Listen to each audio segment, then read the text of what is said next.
Before Al Capone. Before Bugsy Siegel.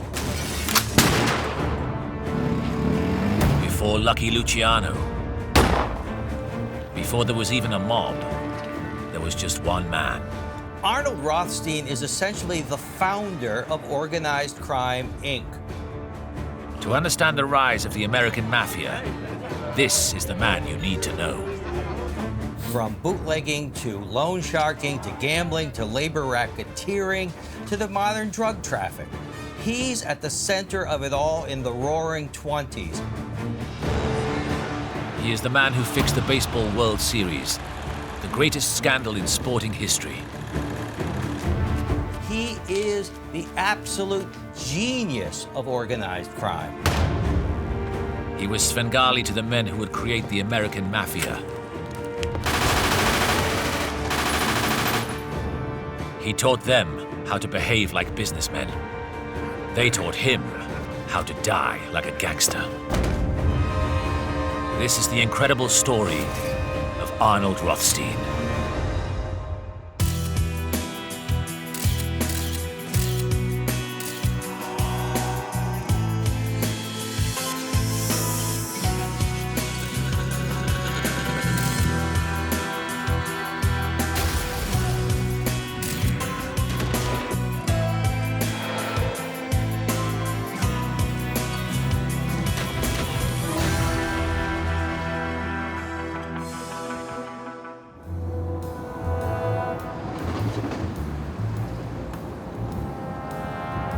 (1919), New York City.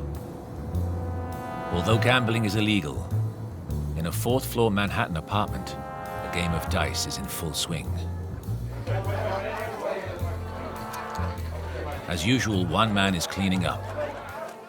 Arnold Rothstein is no gangster, but he has become a millionaire by keeping one step ahead of the herd. Arnold Rothstein loves money.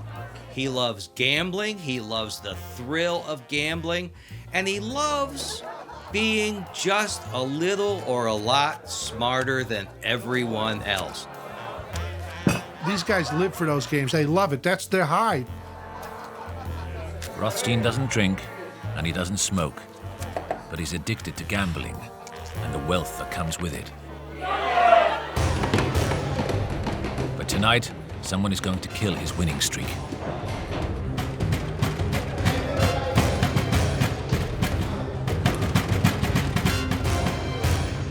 With a small fortune now on the table, Rothstein is determined no small-time hoods are going to steal from him.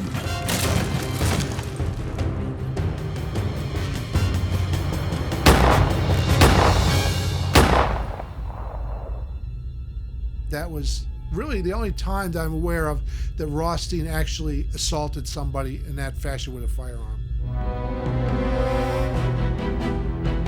But it was the wrong time to turn to violence. The intruders are no thieves. They are New York's finest. Though their wounds aren't fatal, no one gets away with shooting cops. Millionaire or not. You are not supposed to shoot cops. It is frowned on. Now Rothstein could face a life behind bars. His luck might finally have run out.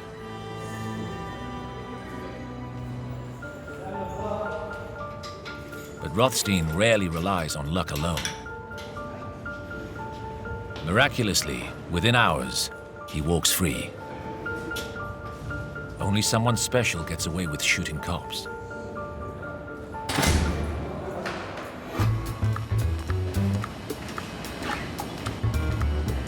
Even as a boy, Rothstein had a brilliant head for numbers and could have taken up a career in finance. Arnold Rothstein was offered a position on Wall Street when he was still a relatively young man, very early in the game. And he turned it down because it just wasn't for him. It wasn't quite as thrilling, it wasn't quite as lucrative, and he liked the nightlife, I think.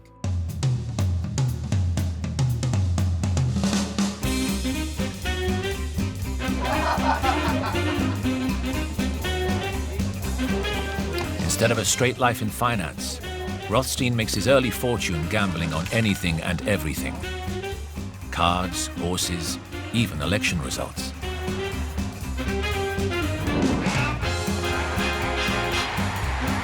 He believed himself to be a terrific gambler, and he had no reason not to because he made a fortune doing it.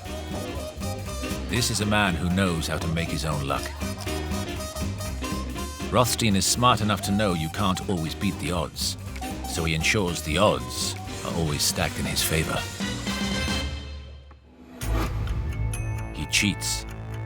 He only bets when he has fixed a game or has inside information. It's a question of egotism with Arnold Rothstein. He's going to be smarter than everyone else around him.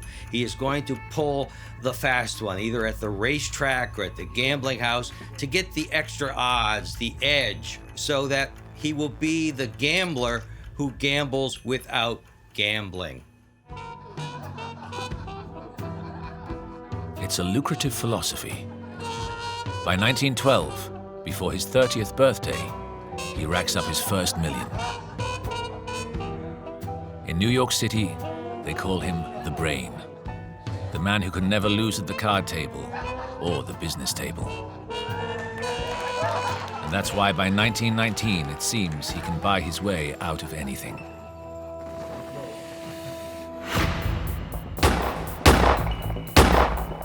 Even shooting New York cops. Arnold Rothstein, even then, is so powerful. He beats the rap of shooting the cops. How does he do it? In court, Rothstein uses his influence to rig the odds in his favor. He has friends in the court system. Some money is placed with the police, with the judges. And he uses bribes to deal with the witnesses. All the gamblers on the other side, however, go blind. Money was paid. If they didn't agree to not talk, there was other ways to silence them. At that time, Rothstein was a very powerful man, and few people wanted to go against him. This brilliant millionaire gambler never intended to inspire the underworld. But he sets out a blueprint that will influence future generations of gangsters.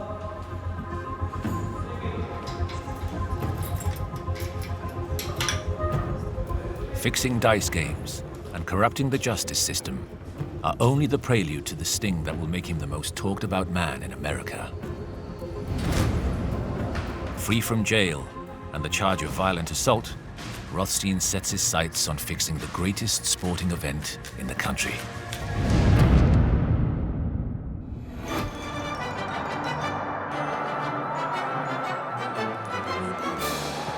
In 1919, baseball is a religion in America, and the World Series is the most sacred of all its competitions.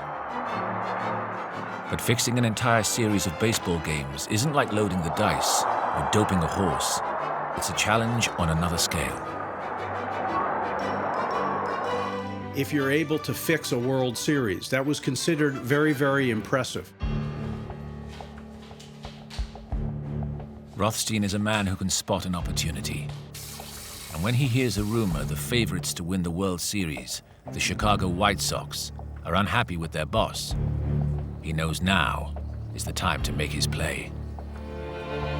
The White Sox players were unhappy because their owner, Charles Comiskey, was a cheapskate and didn't want to pay them. So they were getting peanuts. If they're short of cash, Rothstein realizes they're ripe for corrupting. So he sets out to bribe them to lose. Covertly, he approaches the ball players and 8 agree to throw key games. So this was a way of getting back at Comiskey by dumping the World Series and making some money. Because the White Sox are clear favorites, the odds on their rivals are high. So Rothstein bets big on the Cincinnati Reds to win the World Series.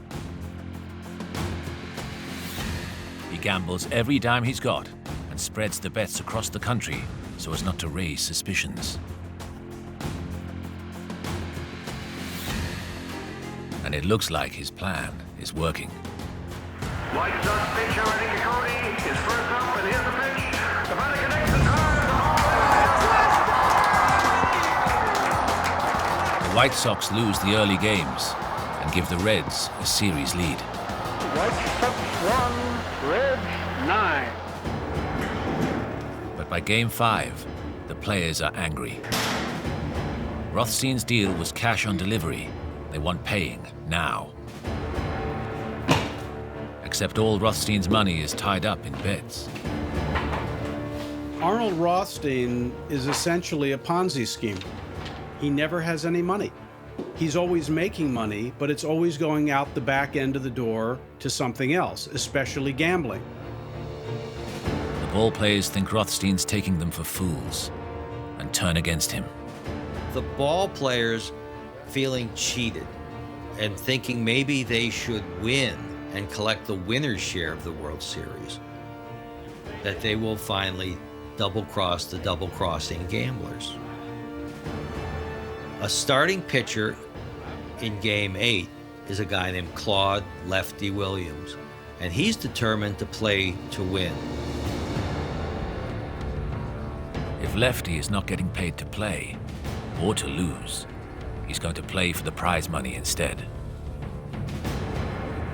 But if the White Sox win the series, Rothstein will be finished, and he can't allow that to happen. His millions have been made through scams and bribes and being smart. Now Rothstein is about to cross a line that will take him into the realm of the gangster. He is turning to violence.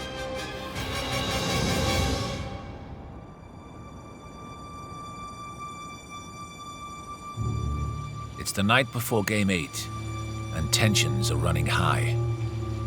Lefty Williams and his wife take a stroll to relax.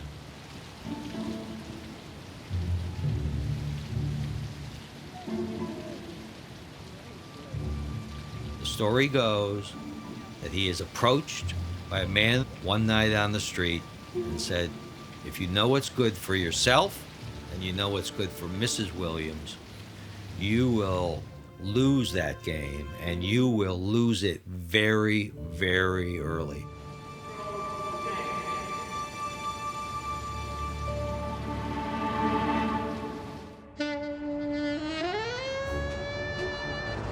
The next day, the White Sox face the Cincinnati Reds. It all hinges on this one game. Lefty Williams is next pitching for the White Sox. The threat works. And here comes Greasy Neal, left-handed batter for the Reds. Here's the pitch. And Mr. Neal has it up. But a direct line with a black hole, and that center field makes it. Mr. Neal hits that one 20. Lefty and his teammates hand the Reds an easy victory. In New York, Rothstein gets the news. And that will be all. Game 8 is in the books. With a final score, Reds 10, White Sox 5. The Cincinnati Reds are now the 1919 World Series champions. The White Sox have lost, and Rothstein makes millions. The brain has pulled off the biggest sporting fix in American history. But the White Sox collapse is so dramatic, the US government smells a rat. While the series is going on, it just smells to high heaven, and people start talking. People start providing confessions to district attorneys and to newspapers. The whole thing starts to unravel, and the fingers start to point to Arnold Rothstein. It's 1919, and here are leading investigators in probe of recently finished World Series. Rothstein is one step ahead. Before he is indicted, he voluntarily goes to Chicago and presents himself to a grand jury as an innocent victim. Some money probably crossed hands directly, and it was a really masterful job of fixing the grand jury. Probably more so than fixing the World Series itself. Once again, he has rigged the odds, and the case against Rothstein collapses like the White Sox.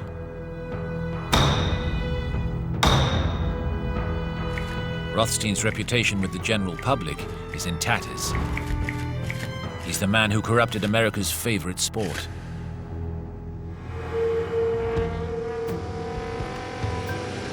But not everyone is unimpressed. Rothstein is now on the radar of the disorganized rabble who run New York's street gangs. What's more important is not what he did, but what people think he did, which suggests that the power of gangsters is equal to that of the power of the government. It's a turning point for Rothstein. The millionaire now has friends in low places and wastes no time in recruiting them.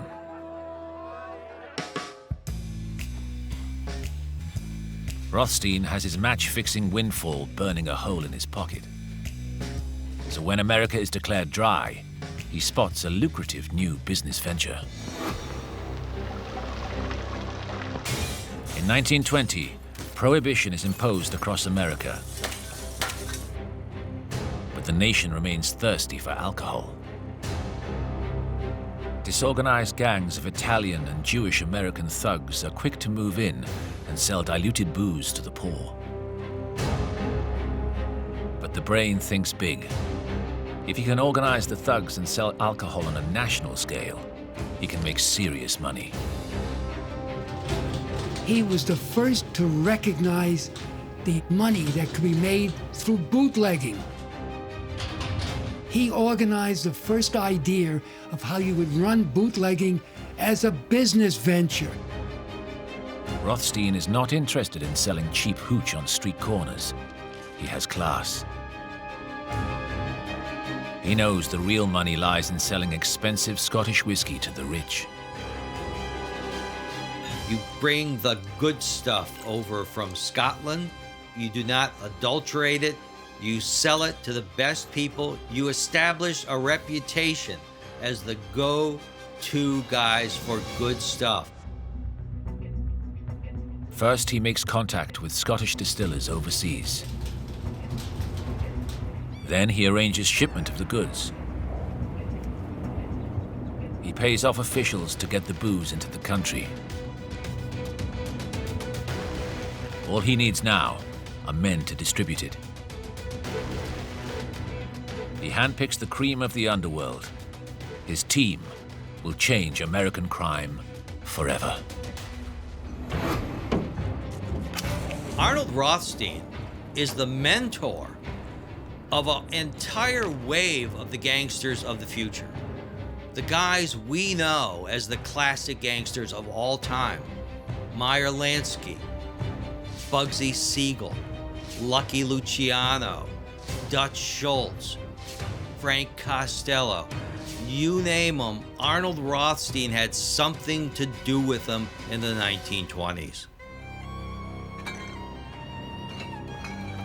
Rothstein takes these smart young heavies and shows them that if they want to be successful, crime has to run like a business. One protege is Charles Luciano, who'll go on to lead the 5 families of New York. Another is Meyer Lansky, the future mob accountant. And he takes a gamble on a violent young thug called Dutch Schultz. He let all these little mice run where they wanted to run and do his bidding, and that's where these guys got their start. It's a match made in heaven. Rothstein lays out the cash and never gets his hands dirty.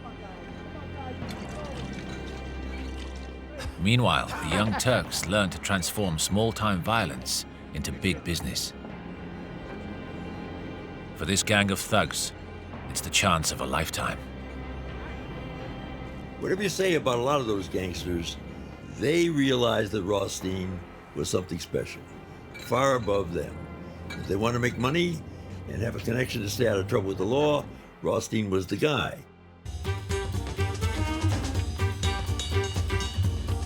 So begins the biggest bootlegging operation in American history.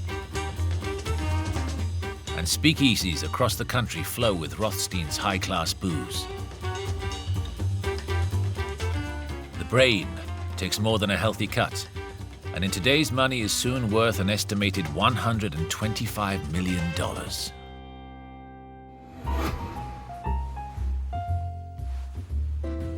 Rothstein has gone from high-stakes gambler to the richest crook in the country. With refined tastes, he's the only hood who can pass for a gentleman. The way he speaks, the way he dresses, that it's very middle class, very businesslike, and also in his personal habits. He's not a drinker, he's not a smoker. He does have one weakness, though. He loves milk, and he loves cake. And that is as wild a living guy as he is. The sane center of an otherwise electrified existence, combining violence and greed and corruption.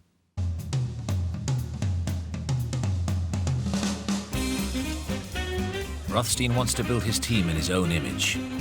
He teaches Luciano good taste, how to use cutlery, how to help a lady sit down for dinner by holding out her chair. Arnold Rothstein was not only the mentor to Lucky Luciano in the gangster business, but in the fashion business, and turning a cheap Lower East Side hoodlum into a gangland fashion plate. He also gives these guys a sense of self-betterment. You should have better vocabulary. And that was a very important touchstone. This is the future of organized crime. Acting like businessmen, not just as muscle.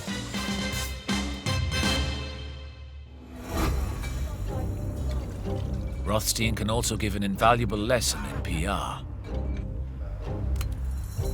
While Luciano is moonlighting as a hitman and drug dealer for the Sicilian mob bosses, in June 1923, he's caught in a police sting, selling drugs on Manhattan's 14th Street. Unlike Rothstein, Luciano can't pay off the law. Instead, he saves his own skin and betrays some mobsters wanted by the cops. He makes a deal with the police. He rats out some of his associates and walks away. At which point, Luciano has two problems. One, his upper-class clients don't want to be associated with a low-level 14th Street drug dealer, and his gangster associates don't want to be associated with a snitch, a rat. So he has to rehabilitate himself. Luciano escapes jail, but the incident destroys his reputation. In his hour of need, he turns to Rothstein for help. And he says, Arnold, how can I do this? How can I get back in good graces? Arnold is in a sense, a master of public relations and repairing reputations, what reputation a Lucky Luciano may have. And he says, here's how you do it. He tells Luciano to buy 200 of the best ringside tickets to the Jack Dempsey versus Louis Firpo fight. You're watching one of the most savage fights ever staged in the professional prize ring. 85,000 screaming fans are on hand to witness Jack Dempsey and Louis Firpo swap leather in one of the most frantic matches of the century. Despite the tickets' huge cost, Rothstein tells Luciano to give them away to the most influential people in America. Dempsey tangled with Firpo, and in 2 rounds almost everything happened. Firpo knocked Dempsey out of the ring. Luciano distributes them to rich businessmen, important congressmen, to gangsters like Al Capone and Johnny Torrio. And then, to top it off, Luciano appears at the match, dressed to the nines. But Dempsey bounced back and flattened Firpo for the count.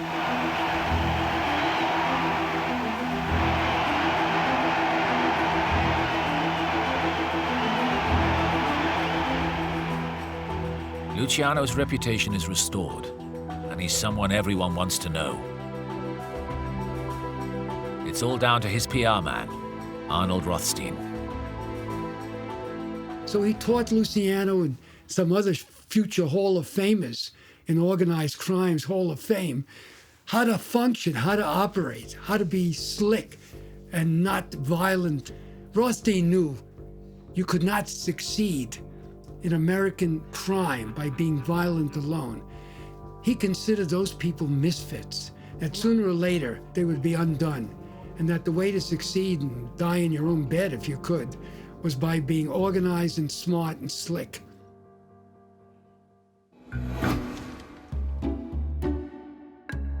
Rothstein helps gangsters in other ways.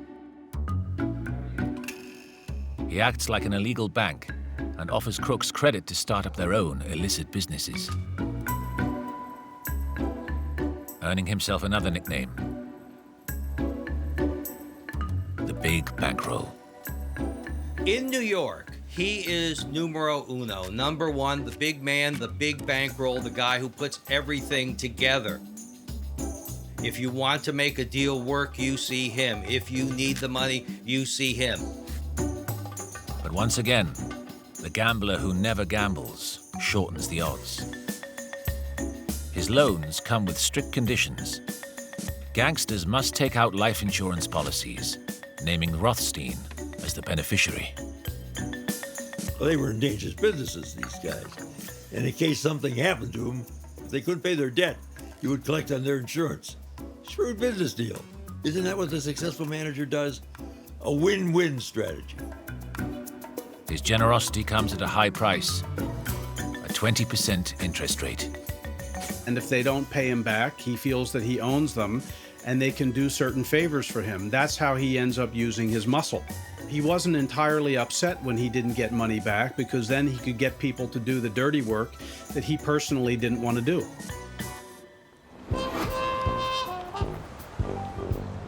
Bit by bit, Rothstein is taking control of New York's criminal underworld and can call in favors whenever he wants. But bankrolling the mob puts a dent in his finances, and the brain soon needs another source of income. He moves into what will become a cash cow for the future mafia, labor racketeering. In 1926, labor unrest is rife, and bosses will pay good money to put pressure on their workers not to strike.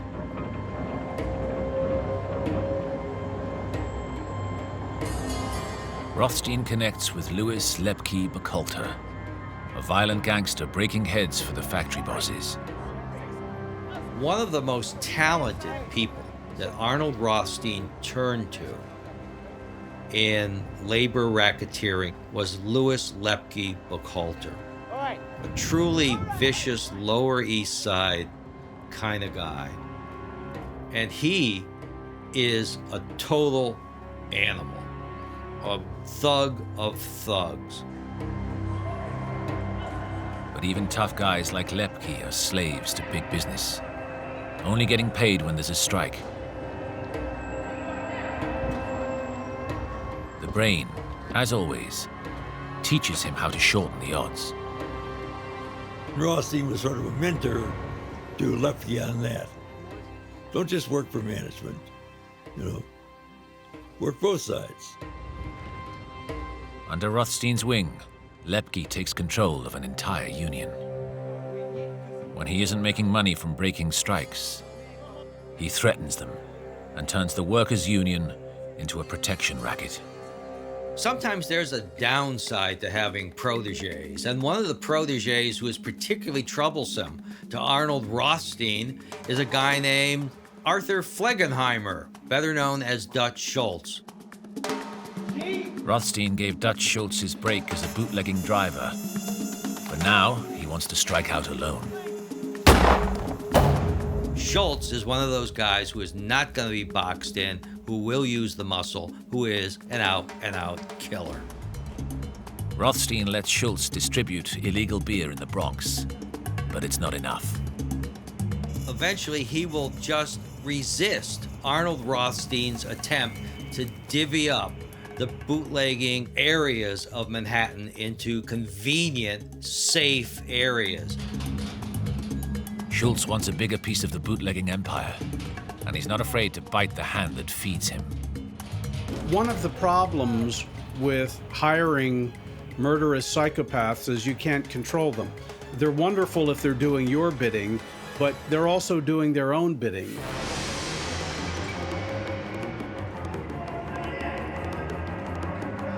With a gang of thugs at his beck and call, Schultz starts to hijack Rothstein's booze deliveries.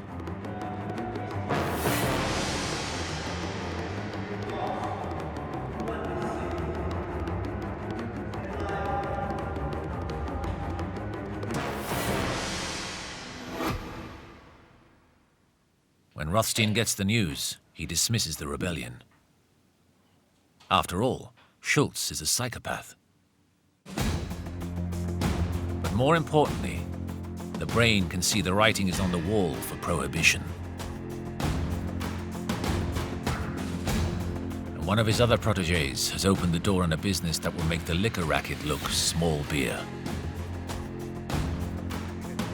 Back in the day, Charles Lucky Luciano cut his teeth as a drug pusher. And now he tells Rothstein about the unprecedented demand on the streets.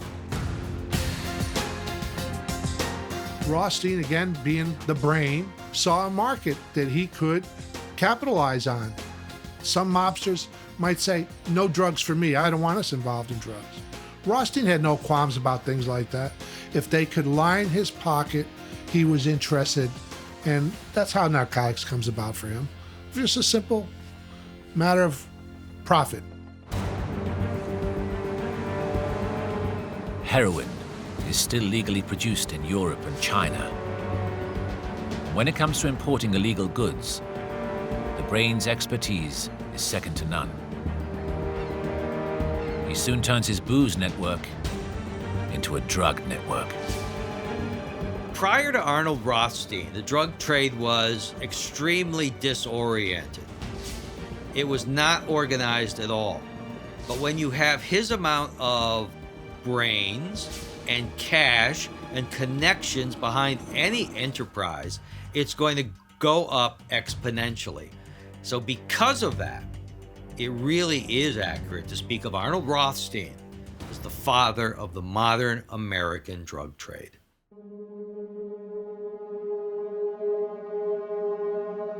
Rothstein supplies cities across the country, providing to both the rich and the poor. He knew how to keep his hands clean. Arranging it for it to be distributed by somebody else, he's put a layer between him and the drug, a wall almost, that makes it very hard for authorities to penetrate. Yet it's not enough. Rothstein wants to push his criminal empire beyond America. He wants to go global. But for that, he needs a backer even richer than himself.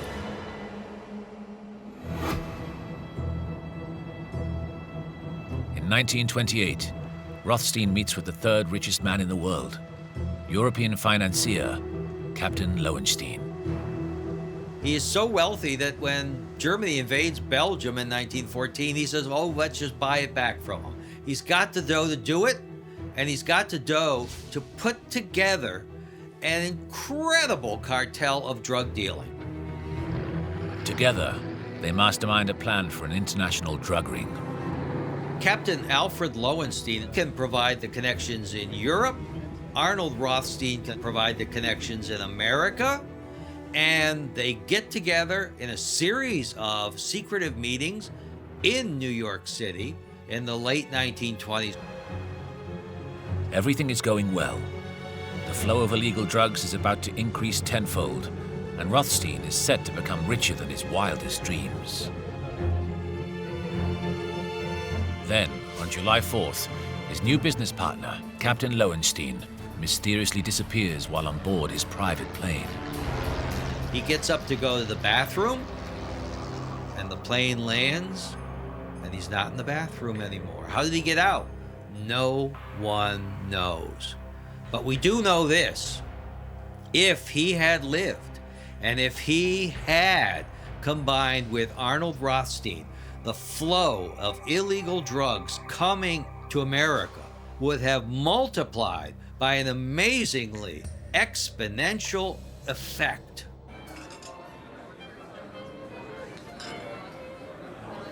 The catastrophic news of Lowenstein's disappearance reaches Rothstein in New York.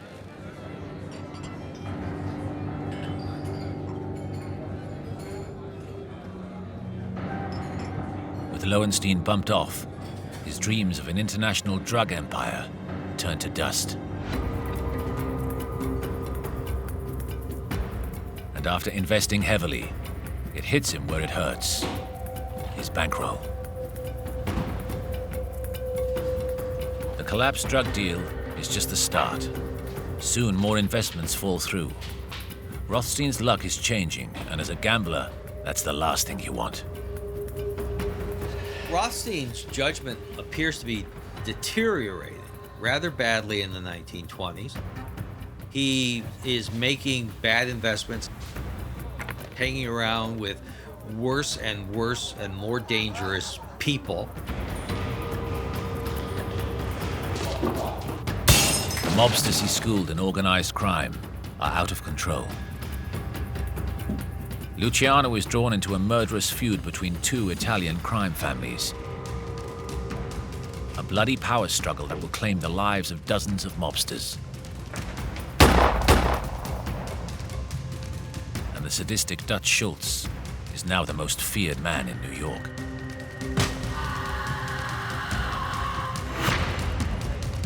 Within this savage world of gangsters, Arnold Rothstein operates like a lone wolf. Arnold Rothstein was really a gangster without a gang. He was someone who was like a portfolio manager who would bring in different deals from different people at different times. And without the protection of a gang, Rothstein grows paranoid. There's a feeling in New York that perhaps the brain, the big bankroll, has had his day. He starts losing money at the track. He starts losing money in poker games.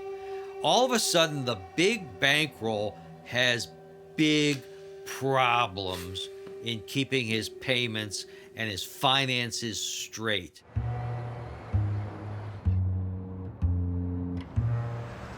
In a 7th Avenue Manhattan apartment, there's a high-stakes card game at play.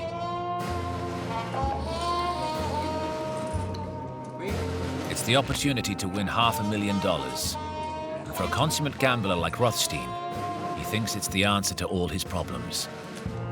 But he just can't play his cards right. Rothstein has hands good enough to win, never quite wins, just misses enough to keep him in the game.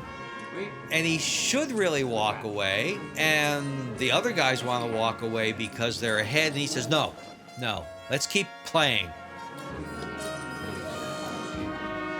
He's been playing for 36 hours straight and has lost over $4 million in today's money. Unable to give up, he bets a final $320,000 on a single cut of the deck. His entire reputation and criminal empire is riding upon a single card. It's a deuce, a two. He believes the game is fixed because he is so used to winning. He can't conceive the fact that he could lose that much money. He lost $320,000, and he couldn't believe it. How could I lose $320,000? That game has to be fixed. There's no way that me, Arnold Rothstein, could lose that kind of money.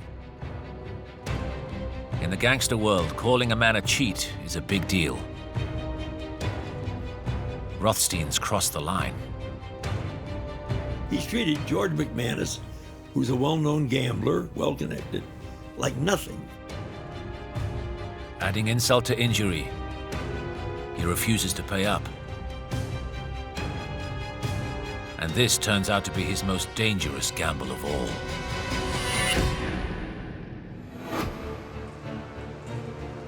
2 months later, in Manhattan's Park Central Hotel, Rothstein is seriously injured. He's been shot.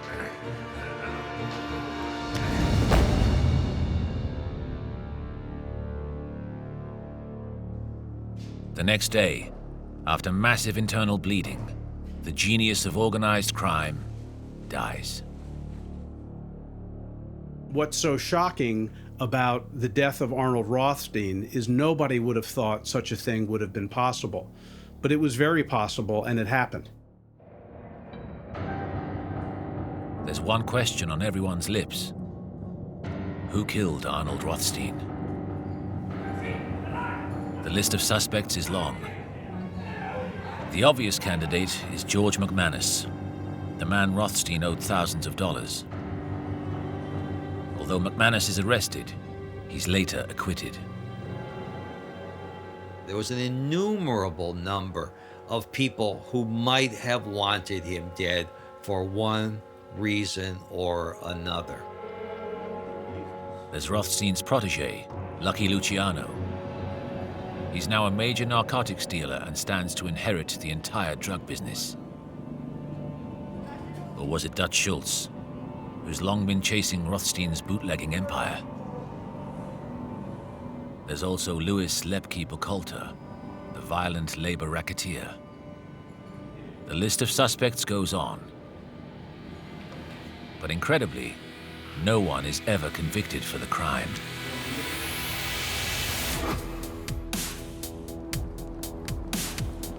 Atlantic City, just months after Rothstein's death, the suspects meet. If ever there was a true conspiracy, this was it. They came together at a fancy hotel. It's the biggest mob meeting in American history, and everyone Rothstein hired is there. They all want to know what happens next. The king is dead. Who's going to replace him?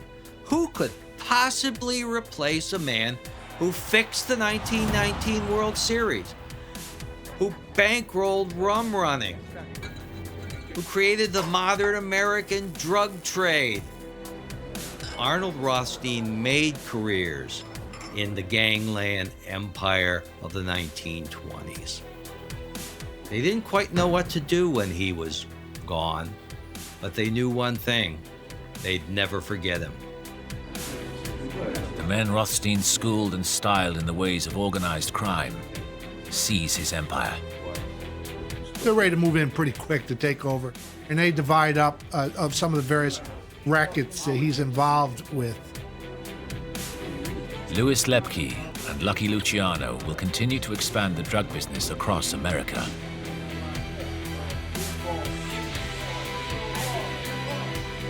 You always hear mobsters that are successful run their crime like a business. Rothstein is the guy that kind of sets up this model that is really followed to this day. He revolutionizes the mafia, turning thugs into businessmen. Yet as he takes his last breath, Rothstein dies like a gangster. When Arnold Rothstein was on his deathbed, the police asked him who did it. And he looked at them and he said, "Your mother." He wouldn't identify who did it, but he clearly knew because he was shot in a very small room with someone. By keeping the shooter's identity secret, Rothstein sticks to the code of the mob and completes his transformation from gambler to gangster. Arnold Rothstein goes down in history as the founding father of the American Mafia. In the lawless days of Prohibition, one gangster stands out as the black sheep. Dutch Schultz. He's so bad, even other gangsters hate him. Dutch Schultz never wanted to negotiate. He had a short temper. He was just scary and unpleasant to be around. No one's safe from the Dutchman, including his closest friends. You do not want to double-cross this man. He's got a temper, and he's perfectly happy to kill even people he's worked very closely with for years. He's a gangster like no other, and he shows the world in increasingly horrific ways. Dutch Schultz got this idea that he would encase feet in concrete and dump them into the Harlem River. It was known as concrete legs. But when he threatens to take out his anger on a state prosecutor, the mob can't risk the fallout. And Dutch Schultz goes down in history as the last mob boss to dare question the newly crowned king of the New York Mafia, Lucky Luciano. The message was a body full of lead, and he was wiped out. This is the incredible story of Dutch Schultz.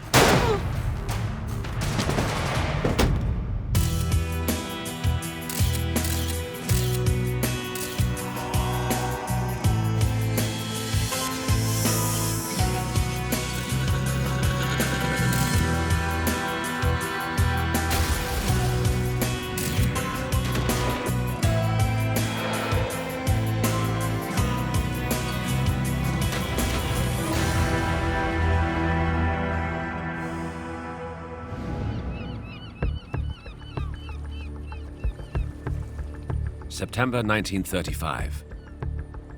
One of New York's most feared gangsters, Dutch Schultz, suspects his right-hand man, Bo Weinberg, is plotting against him with a rival mob boss, Lucky Luciano. Schultz is outraged when he discovers that Bo Weinberg has betrayed him. He reacts, explosively, to put it mildly. Schultz considered himself a unique killer, and he liked to torture his victims whenever he could and watch as they died. Weinberg isn't just any old member of Schultz's gang. He's one of Dutch's closest friends. And that makes the betrayal even worse. If you were not with him, you were his arch enemy, and you were likely to end up at the bottom of the East River. Schultz doesn't just want Bo dead. He wants him to suffer. He encased both of his feet in concrete and watched them squirm.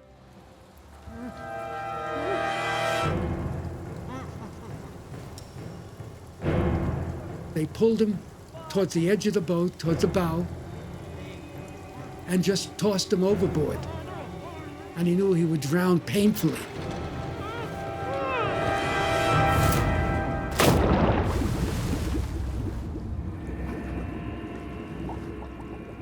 Weinberg committed the cardinal sin. He turned his back on Schultz. And rejection is a wound that cuts Schultz deep.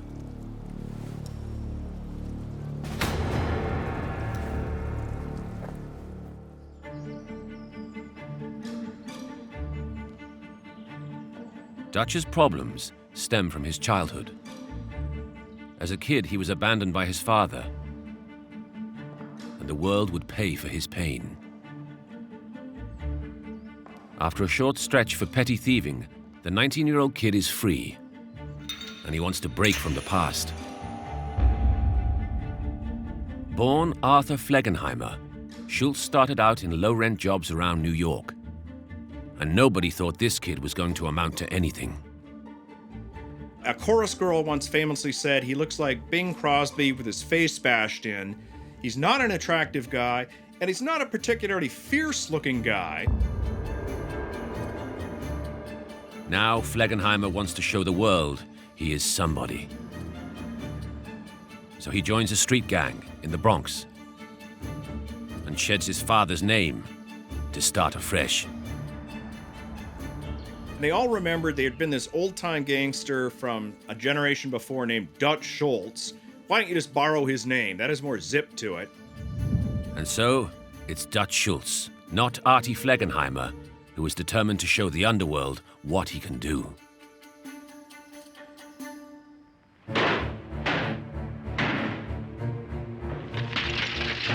Schultz starts his new career at the height of Prohibition America. In 1919, the US government outlaws the production of booze. But for those who are willing to break the law, prohibition means something else.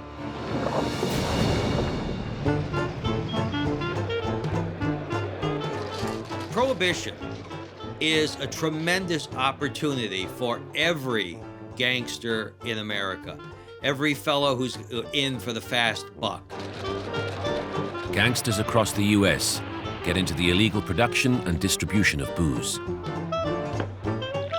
And a young Dutch Schultz gets his big break as the muscle riding shotgun to protect the illegal shipments.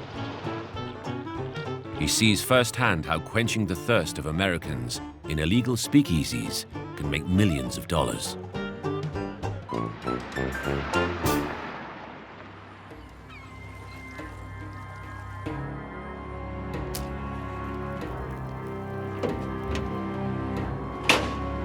Dutch Schultz learns from the best.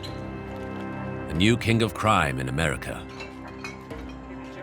Arnold Rothstein is essentially the founder of Organized Crime, Inc. In New York, he is numero uno, number one, the big man, the big bankroll, the guy who puts everything together. Rothstein believes that to be successful, mob business needs to be exactly that, a professional business, and all carried out in the shadows. So he begins molding rough young hoodlums in his own image.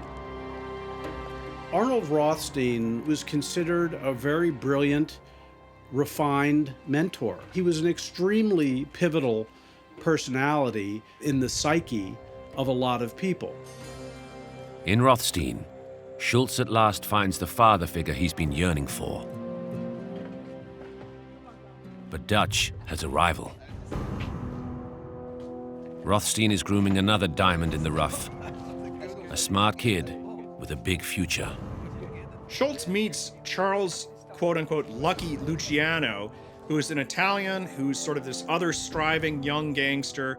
They're both ambitious. But Luciano learns fast, while Schultz just can't give up the old ways.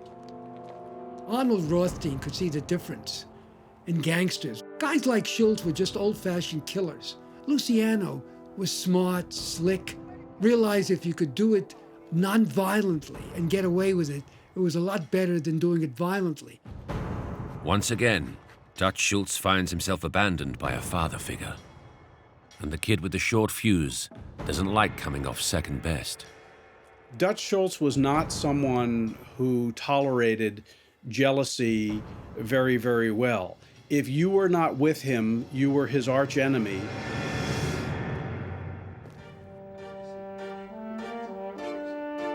While Dutch is passed over, Lucky Luciano is transformed under Rothstein's guidance. Rothstein teaches Luciano how to move among the Manhattan elite, how to dress with style, not like a street thug.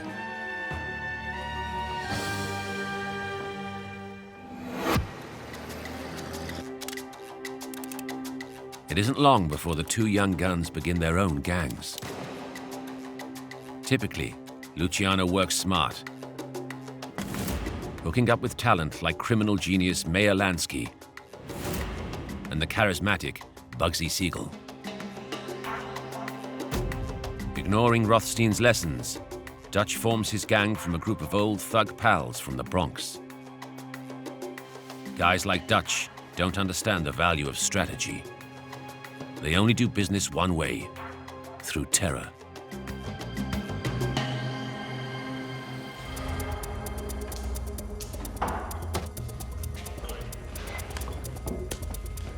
Dutch first sets up with tough neighborhood buddy, Joey Noy. They hire a bunch of thugs, including another childhood friend, Vincent Mad Dog Call.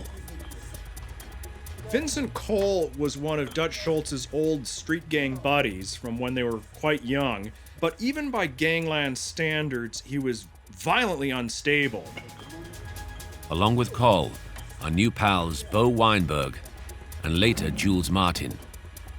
It's a loyal and vicious group. And one of Schultz's first acts is to send a message to the man who rejected him.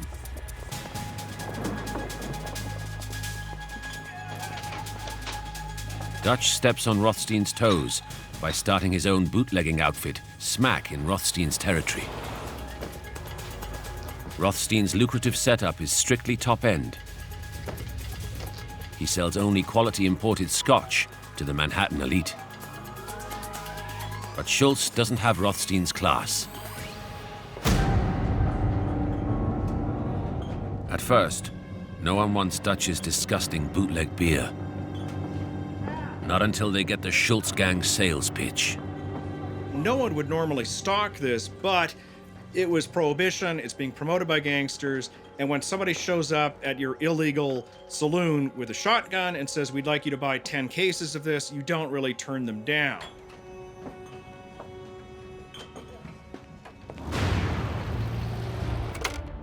Schultz's rival, Lucky Luciano, is smart enough not to set up without Rothstein's blessing.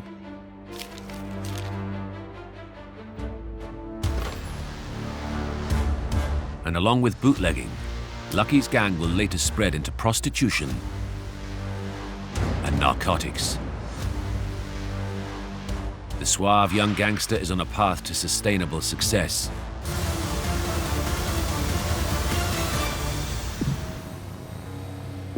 While Dutch resorts to ever more extreme measures.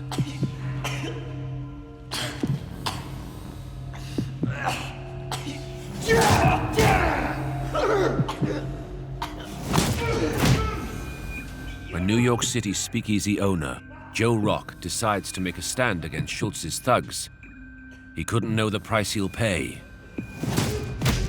for refusing the mobster's bootleg beer. Schultz decides to make an example of him. Dutch Schultz is a psychopath. Somebody like Dutch Schultz has no remorse. He has no conscience. Rock isn't the first to get a beating at the hands of the mob. But what Schultz does next takes gangland retribution into a horrific new realm. They hang him up by his thumbs on a meat hook, torture him in various horrible ways, and then just out of sheer spite, wrap a bandage around his eyes that has been liberally dipped in a gonorrheal sore.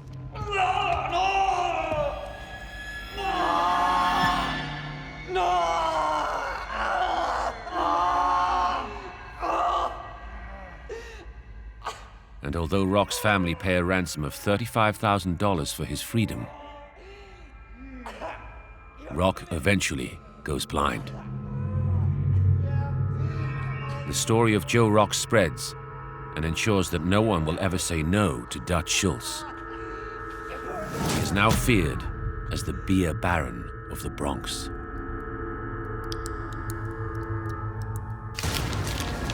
Dutch's brutal regime soon sees his gang making hundreds and thousands of dollars a month. But it's not enough. Schultz still harbors resentment for being passed over by his one-time mentor. So this time he makes a direct attack on the empire of Arnold Rothstein.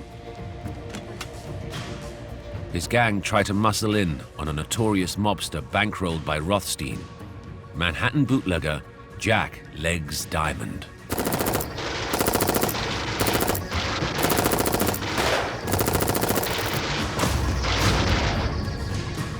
But Diamond won't back down, and Schultz learns that sometimes violence can levy a heavy price. Diamond has a reputation of his own, and his gang hits back, shooting Schultz's closest confidant, Joey Noy.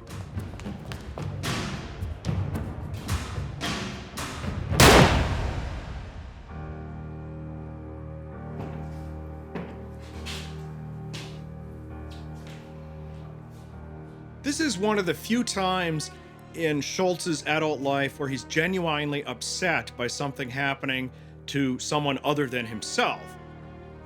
Joey was one of the only people who could call Schultz by his original name, Arthur, which is something that Schultz let almost no one do. Noy suffers for 3 weeks before dying from his wounds.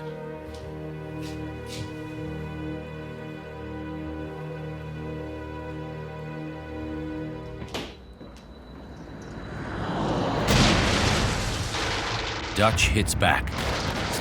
Despite several attempts to kill Diamond, Somehow, Rothstein's man in Manhattan survives each attack. But Dutch's relentless savagery wears Diamond down, and he skips town.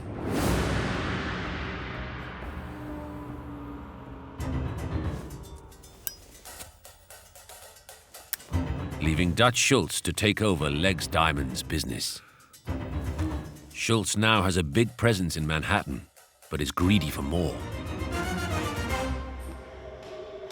And when his one-time mentor is killed in a shooting, Schultz thinks he's hit the big time. Rothstein's empire is now up for grabs. And Schultz feels he's in a prime position to assume the role vacated by the death of the Mafia king.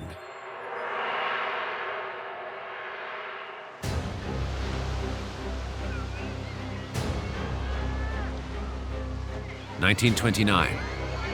And when Schultz turns up to a mob meeting in Atlantic City, he discovers that he's not the only mobster with a stake. It's the biggest meeting in the history of organized crime. Top of the agenda is Rothstein's empire. Leading the meeting is Dutch's arch-rival, Lucky Luciano. But Lucky is after more than a slice of Rothstein's organization. He wants to create a legacy in his boss's image. An end to gangland violence and a new era of cooperation between the families. Luciano proposes a new way for the mob to be run like a business, and with its very own board of directors that will come to be known as the Commission. It was composed essentially of the New York families and other families that they welcomed in. And that they would be sort of the security council. Whenever there was any disputes, they could resolve it. Lucky, of course, will be one of the leaders on this new commission. And as a big-time New York boss, Dutch expects to join him. But violent reputations like Schultz's are exactly what the mob now want to avoid. As much as people thought about mobsters that they was all about dominance, the irony is a lot of it was, can you get along with other people? Lucky and other mobsters make sure there will never be a place for Dutch Schultz on the commission. And when Rothstein's rackets are shared out, a large portion goes to Lucky Luciano. Dutch gets nothing. Back in the day, both men were mentored by Rothstein, but Schultz didn't listen. Now the golden boy, Luciano, has everything. And what little Schultz has is about to disappear. 1933, and Prohibition is finally repealed, bringing an end to the mob's lucrative business. The beer baron of the Bronx is left high and dry. He needs a new business plan, and fast.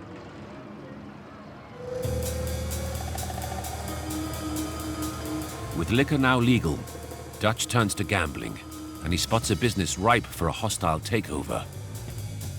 In Harlem. Harlem's gambling rackets are thriving, and Dutch sees the African American and Hispanic organizations as vulnerable to his aggressive brand of negotiations. He was not a guy who was really able to reach accommodations with other people. It was his way or you're dead. Soon, Schultz runs almost every gambling racket in Harlem. He also moves into protection rackets, putting in charge his trusted lieutenant, Jules Martin.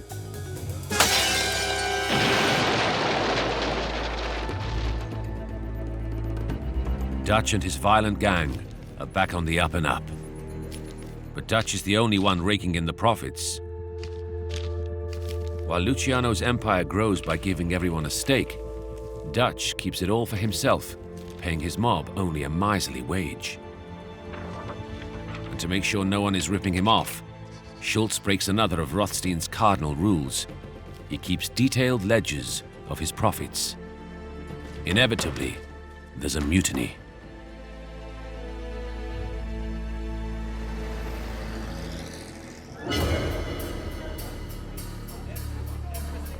when one of Schultz's most trusted gang members, Vincent Coll, demands a share of Schultz's success,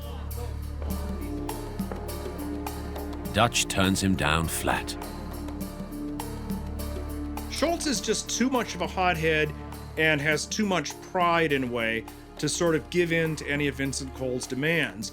And he just doesn't have that sort of compromising gene that people like Arnold Rothstein, Lucky Luciano has. Coll is furious.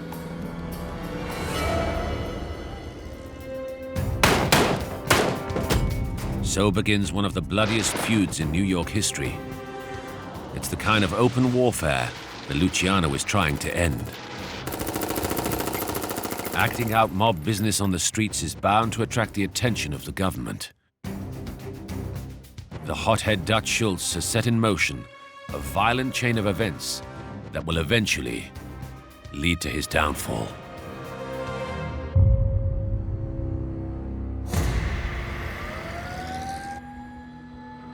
But rival gangsters like Lucky Luciano fear the damage being done to organized crime goes further than the body count. Luciano realized if you could do it non-violently and get away with it, it was a lot better than doing it violently. That in the long run, too much violence brought too much attention from law enforcement, and that could be your undoing. While the head count stays within rival gangs, the war is tolerated. But when it spreads to innocent bystanders, the situation rapidly changes. That led into the horrific incident in which Vincent Coll and his gangsters shot up a bunch of children by trying to hit one of Dutch Schultz's associates on the street.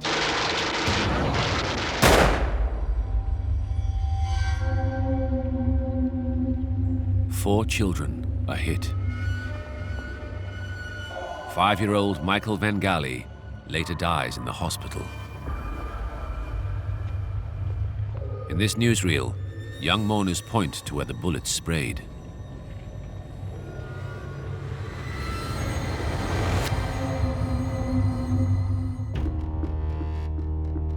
Lucky Luciano wants the war to just go away. And it does. But only after Schultz's men track Coll down and blast him to death in a phone booth.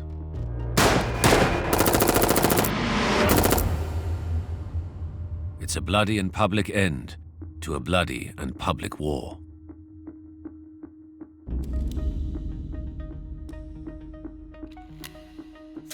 But it brings about a new threat for Dutch.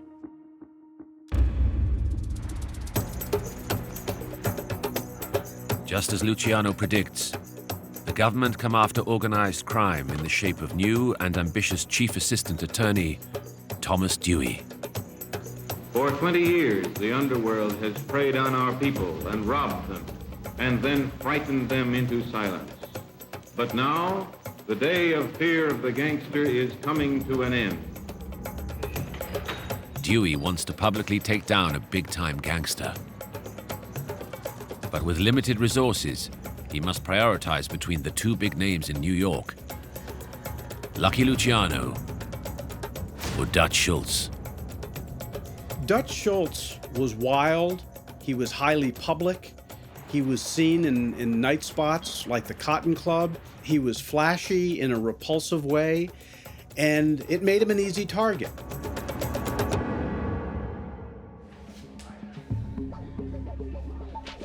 Inevitably, Schultz is seen as the priority target. After the high-profile humiliation of Chicago mob boss Al Capone on tax evasion charges, Dewey goes after Schultz's business records. Big-time racketeers like Luciano and his former mentor Arnold Rothstein knew to keep their ledgers far from the prying eyes of the state's taxmen. But Schultz's scrupulous bookkeeping, designed to spot pilfering by any of his gangsters, now light up Dutch's criminal enterprise like Broadway. Dewey has all the evidence he needs to bring Schultz down.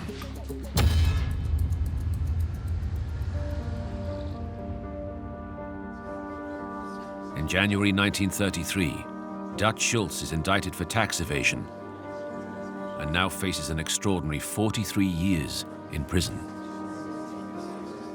Eventually, Schultz takes a page out of Arnold Rothstein's book, The Mentor He's Come to Hate. It's become a staple weapon in the mob's arsenal, the big bribe. Schultz for once acts rationally, that he does send one of his minions to Washington to try to sort of sort things out and implicitly offer a bit of a bribe. And this is turned down cold. And Schultz is genuinely surprised by this because, in his experience, almost every politician he's encountered can be bribed. When the bribe doesn't work, Schultz goes into hiding.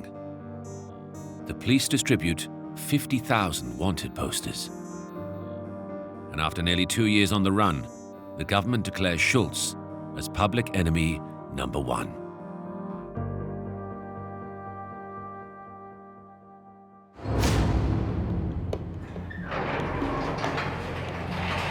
Fearing the G-men might gun him down, as they had former public enemy number 1, John Dillinger, Dutch decides he needs to be around to face the music. And he turns himself in. Everyone, even his own gang members, think Dutch's days are numbered.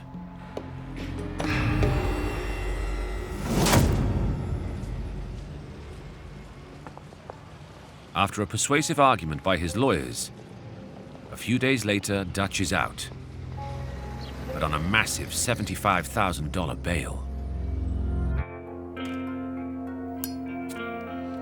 In the public eye, and with his court case pending, Schultz is free to shore up his crumbling empire.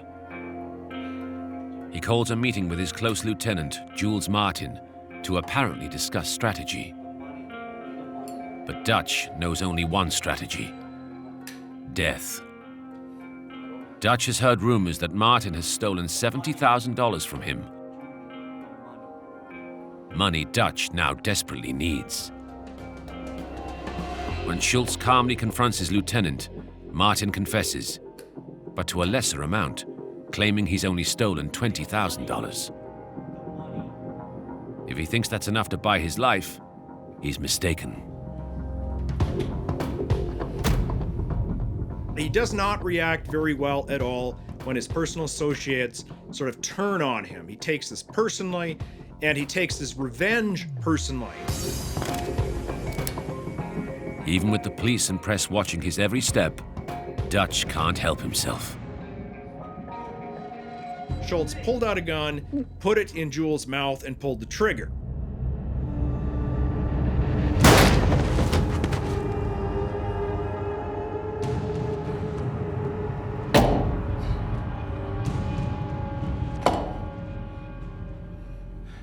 With his high-profile court case on the horizon, even for Schultz, the killing of Martin is a reckless act.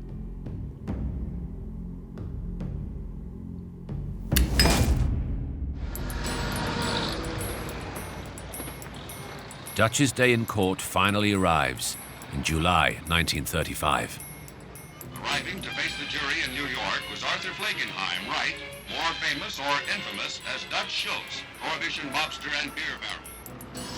Schultz's trial is the newsreel story of the day. Dutch's lawyers argue that a trial in New York will not be fair, and the judge agrees to move the legal proceedings to a small town called Malone on the Canadian border. Schultz now does something completely out of character and acts more like his arch-rival, Lucky Luciano.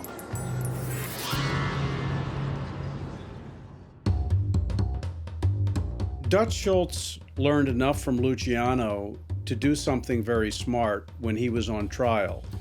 He went to upstate New York and he bought the town. He began to bribe people. He began to try to be charming. He ended up becoming quite popular. He became a part of the community. Dutch even employs local lawyers and pillars of the community to represent him.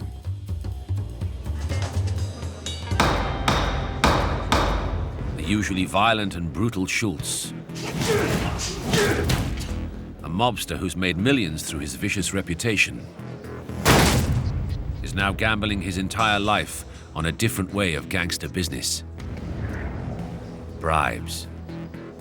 The question is, has Dutch Schultz made the right decision?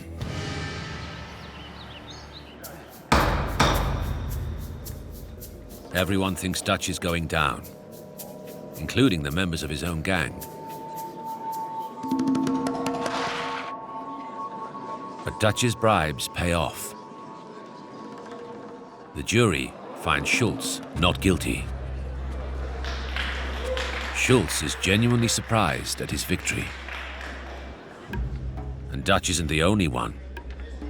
The small-town judge is appalled. The judge ruled later that those folks could never serve on another jury. He said this decision is against the evidence. Thomas Dewey vows he'll still get Schultz. Having beaten the government for tax evasion, Dutch returns to New York to discover that other forces have been conspiring against him while he was upstate on trial. Schultz has won in Malone, but he quickly realizes that he's been betrayed by one of his closest associates, Bo Weinberg, who's been with him for years. Weinberg is plotting to betray Schultz, and he's going to do it with the one man who's haunted Dutch's life. His arch-rival, Lucky Luciano.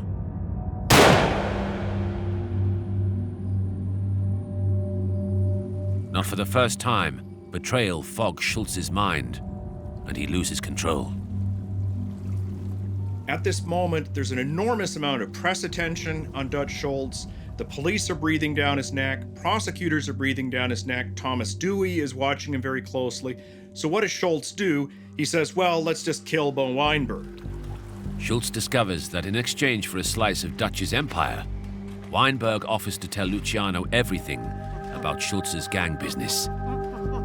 Dutch is enraged. He liked to torture his victims and watch them while he died. So he got this idea that he would encase Bo Weinberg's feet in concrete and dump him into the Harlem River.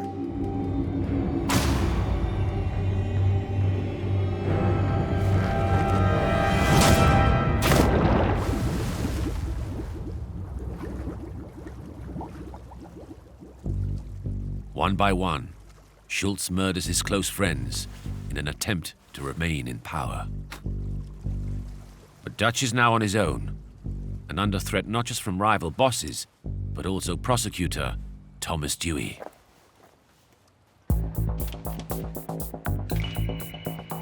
Dewey had his finger pointing at Schultz, and Schultz found out about it. And that turned him into a paranoid, that he knew if Dewey was after him, he might get him.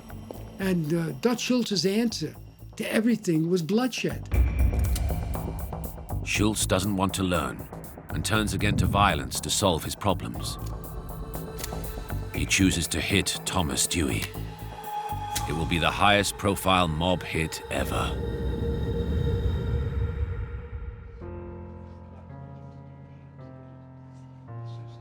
But one thing stands in Schultz's way. Golden Boy Lucky Luciano and his newly created Commission. The Commission is sort of, imagine it as a board of directors for organized crime in America, but it's basically run by Lucky Luciano and some very close allies, sort of to, make decisions and make approvals for assassinations. Schultz is forced to put his plan to kill one of the most famous prosecutors in the US to his peers. But although Luciano has no intention of allowing Schultz to kill Dewey, he realizes that his former stablemate is too hot-headed to brush off.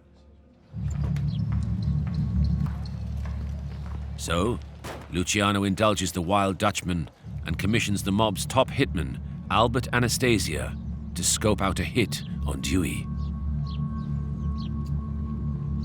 Anastasia spends days casing Dewey's apartment, posing as a doting father, fake pram included. When he reports back to the Commission, it isn't what Luciano wants to hear. Anastasia tells the meeting he can hit Dewey when he makes his morning calls from a phone booth outside his apartment.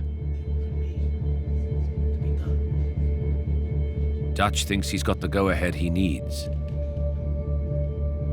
But then Lucky talks to the other mob bosses. Luciano said, if he kills Dewey, he'll bring the whole world down around our ears. The whole world will drop on us here. We can't let him do that.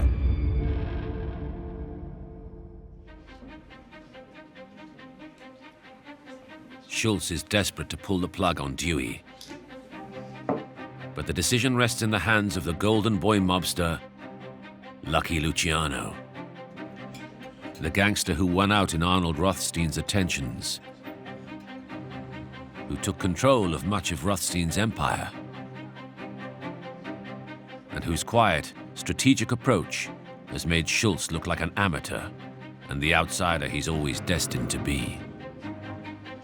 Lucky knows if they stop Schultz killing Dewey, it means certain jail for Dutch.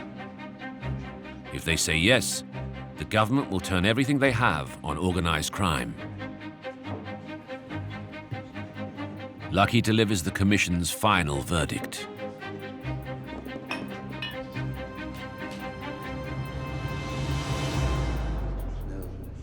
It's a no. Schultz is appalled, and he feels again a sense of betrayal. Schultz just completely loses his temper, basically loses his mind, and says, I don't care what the commission has to say, I don't care what Lucky Luciano has to say, I'm going to do this myself. The commission now have to decide what to do with Schultz. When Dutch Schultz leaves the room, the commission knows they have a problem, and they know what the solution is. And the solution is to kill Dutch Schultz. Having dared to question the authority of the newly formed commission, Schultz has signed his own death warrant. The only question now is, will the mob get to Schultz before Schultz gets to Dewey?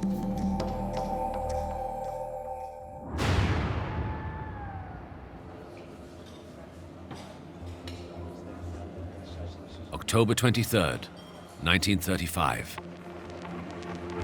Schultz is at his favorite restaurant, the Palace Chop House in Newark, New Jersey. A lot of more cautious gangsters will eat in a different restaurant every night, change their schedule. Schultz didn't. He just picked the same place, and they would have often the same meal, steak and fries, and meet with the same people. So his enemies knew this and plotted an assassination. Dutch leaves the table to go to the bathroom.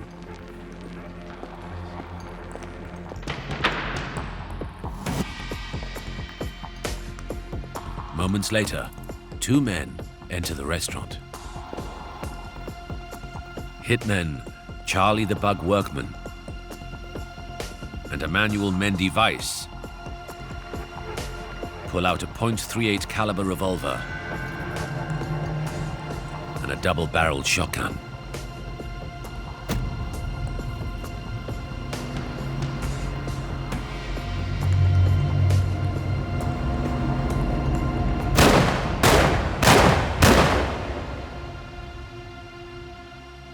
The gunmen came in and began firing.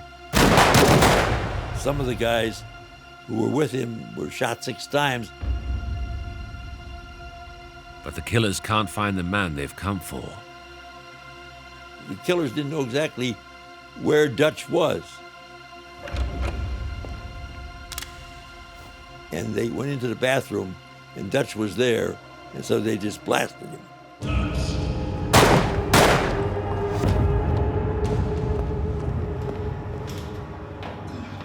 The two assassins make their escape as Dutch emerges from the bathroom. Schultz stumbles over to a table, sits down hard as if he was drunk, and then splays his face and arms on the table. He's still wearing his fedora and his overcoat. This photograph of this becomes a gangster classic. Schultz is still alive. Just. He's rushed to the hospital.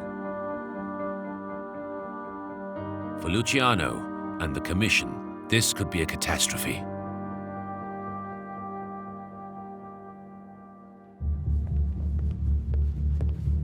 If Dutch thought he still had friends in the mob, he soon learns the bitter truth. As he lies on his deathbed, he gets a telegram. It's from one of the Harlem gangsters Dutch threatened as a gangland boss. The telegram is a line from the Bible. It reads, "As ye sow, so shall ye reap." On the 24th of October 1935, Dutch Schultz dies. He is 33 years old.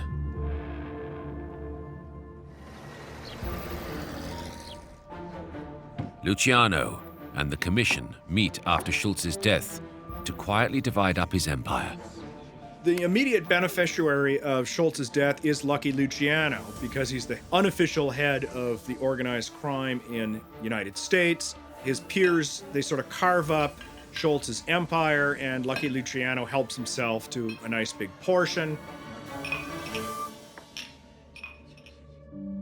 Dutch lost everything because he didn't see how the mob was changing. Dutch Schultz was hated because he was unpredictable.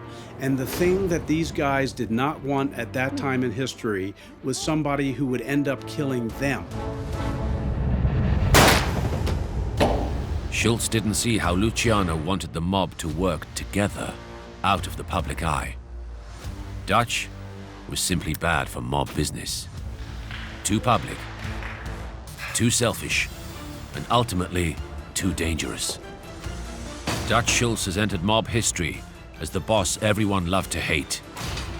A black sheep who made many enemies and invented cruel ways to kill them.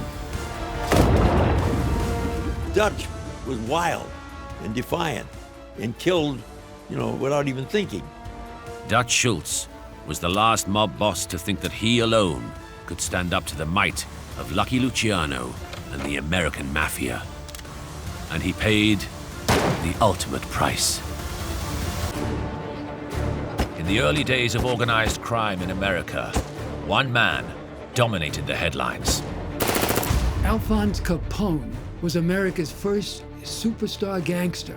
He's said to be responsible for one of the bloodiest hits in mob history. The St. Valentine's Day Massacre. Al Capone is arguably the only gangster at the time who could murder 7 of his opponents in broad daylight in one of the most audacious hits at that time in gangster history. But behind the headlines, the true significance of Capone's career is less well known. He became the face of organized crime in America, and naturally, the federal government had to come in and bring him down. Capone's swagger set the tone for one of the most glamorous eras in gangland history. But it was Capone's weakness, not his strength, that would teach a group of warring mobs a lesson they would never forget. And set them on course for a transformation into the single, powerful entity we now know as the American Mafia. This is the real story of Al Capone.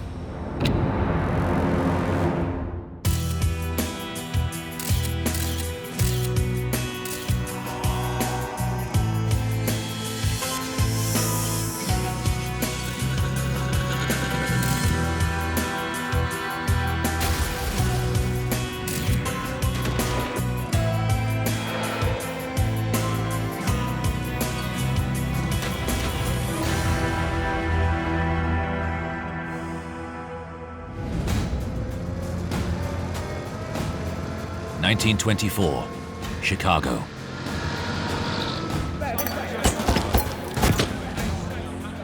In the suburb of Cicero, Joseph Klenner, the town's mayor, addresses a crowd of reporters. Behind him stands the man who secured his election, mobster Alphonse Capone. Al Capone realized that part of the secret to power was to control local governments, which he did by bribing officials. He controlled a local mayor, Joseph Klenner, whom he considered his guy, who was duty-bound to obey his orders. But Capone isn't happy. The mayor has gone off message and unexpectedly speaks out against illegal speakeasies which are the foundation of Capone's criminal empire. Capone isn't going to allow such public disrespect. So he and the mayor were standing on the steps of City Hall, and they had some kind of argument, so Al just whipped out the blackjack.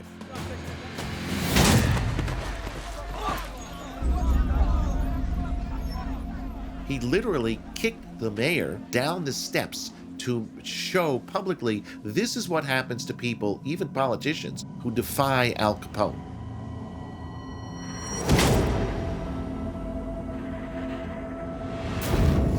Other mob bosses would put the mayor straight behind closed doors. But not Al Capone. In this part of Chicago, he fears no one. What kind of man can beat up the mayor directly in front of the cops and get away with it?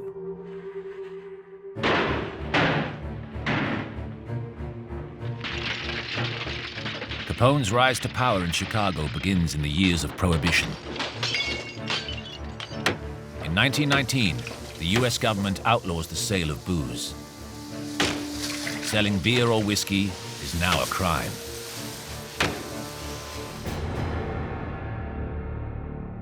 Cue the arrival of a young New York hood called Al Capone. The young heavy has come to work for gang boss Johnny Torrio.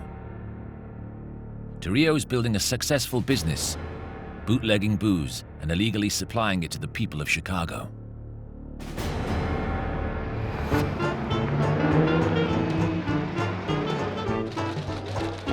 Torrio is one of many gangsters across the US turning a fortune by making sure the good times continue to roll.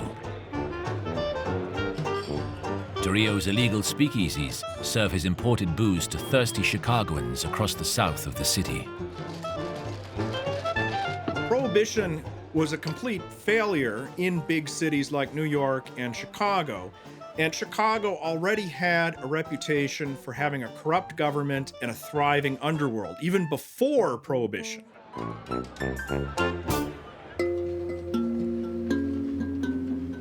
And Chicago finds itself well placed for this unintended criminal opportunity. Chicago became the quintessential Prohibition city because of its location. It was close to Canada, just across Lake Michigan. That meant that booze could freely come into the city as an entry point. Gangsters like Torrio quickly learn that there's big money in turning the smuggling and selling of booze into a slick business.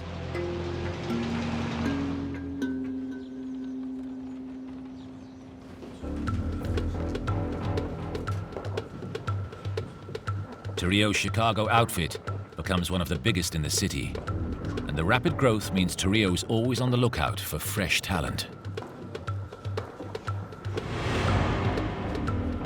Enter Alphonse Capone, and the young man's ruthlessness and business sharps see him rapidly rise through the ranks. He quickly identified Al Capone as a promising up-and-comer and a protege, and gradually let Al Capone have more and more responsibility.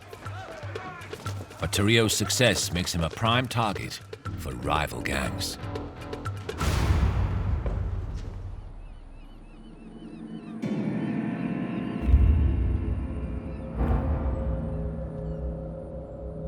One night, Johnny Torrio is ambushed.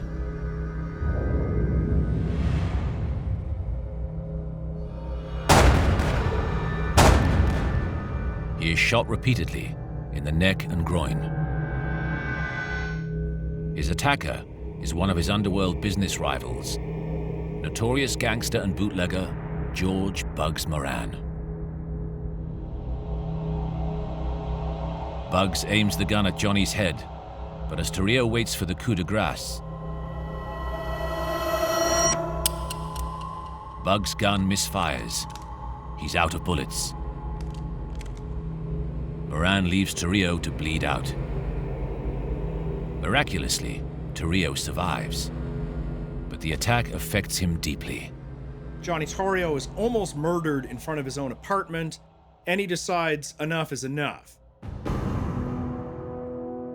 Torrio's sure Chicago is no longer safe, so he makes a life-changing decision for him and for Capone. While Torrio is recovering from his gunshot wounds, he turns everything over to Al Capone, his former protege. And Capone, of course, is delighted by this. Torrio leaves behind one of the biggest bootlegging syndicates in America and hands the whole Chicago outfit to Al Capone.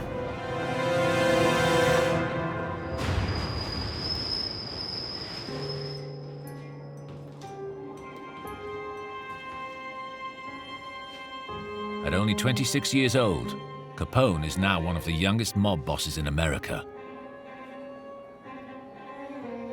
worth millions of dollars.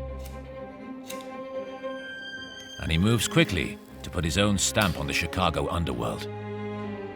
Capone is a very ruthless individual, a very violent individual. He came from a very poor background, realized very quickly that, the only way to get to the top was through, violence. Capone clears the path to profit by bribing police,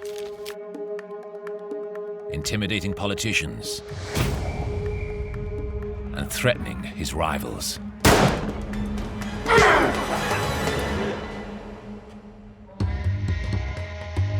Capone is soon outpacing his contemporaries in the other great Prohibition city, New York. Young gangsters like Meyer Lansky and Frank Costello. In fact, the only mobster who can keep pace with him is one savvy individual, a bright young man who will go on to become one of the most important names in U.S. gangster history, Lucky Luciano. The two great contemporaries was Al Capone in Chicago and Charles Lucky Luciano in New York. Lucky Luciano was a rising lieutenant in one of the big New York gangs. But he approaches business in a very different way to Capone. There was an immense difference between them. Luciano did not look for the spotlight. He wasn't interested in attention. He knew secrecy was his best safeguard. While Capone's success is built on fear and intimidation, Luciano believes violence inevitably leads to conflict. His cardinal object was to be no wars between the families. Attacking your rivals in the streets brought double trouble.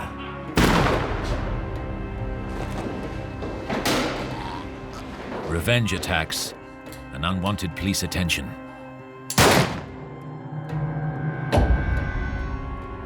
If only the mobs could work together, they could make far more money without attracting the cops. He wanted no hits and no headlines. If there was bloodshed, the body shouldn't be found. All he wanted was everyone should share the wealth. But Luciano's way doesn't suit Capone.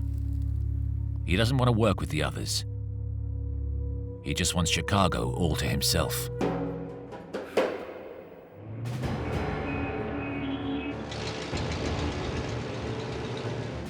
And the man who stands between Capone and being king of the Chicago underworld is George Bugs Moran, the mobster who runs the north side of the city. He thought he had to eliminate the Bugs Moran gang so he could be, if you want to call it, the boss of bosses. No competition in Chicago.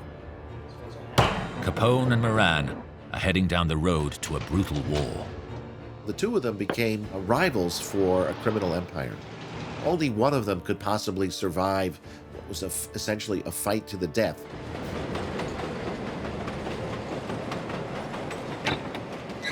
Capone's gang launch a series of violent attacks on Moran's network. Gentlemen.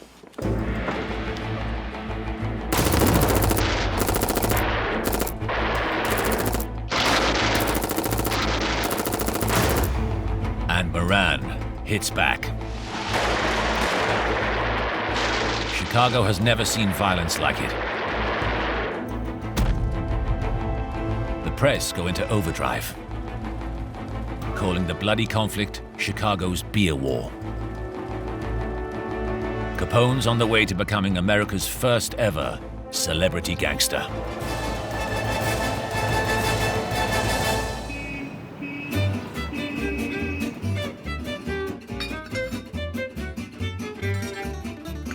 Capone was never going to be an elusive mob boss working in the shadows.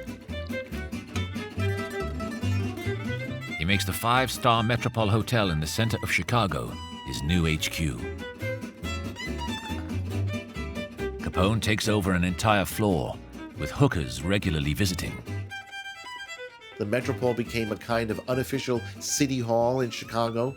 Everybody knew where they could find him, or somebody who knew him. He was accessible. That was very unusual for a gangster. And he loved to see and be seen wherever he went. And he wore very conspicuous clothes. His suits were kind of an electric blue or electric purple. So he was a peacock, and he loved to show off.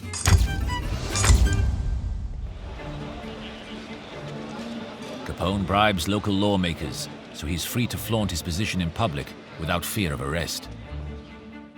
He wants people to know the face of Al Capone. Capone loves his notoriety, that he loves being seen as the bad guy, and he sort of plays this up, that, you know, the way he looks, the way he dresses, the way he acts, he's almost like a Hollywood imitation of a gangster in many ways. He was a huge personality. He would go into a nightclub, he would go into a restaurant, and he would have to sit in the center of the room so that everybody would know that he was there.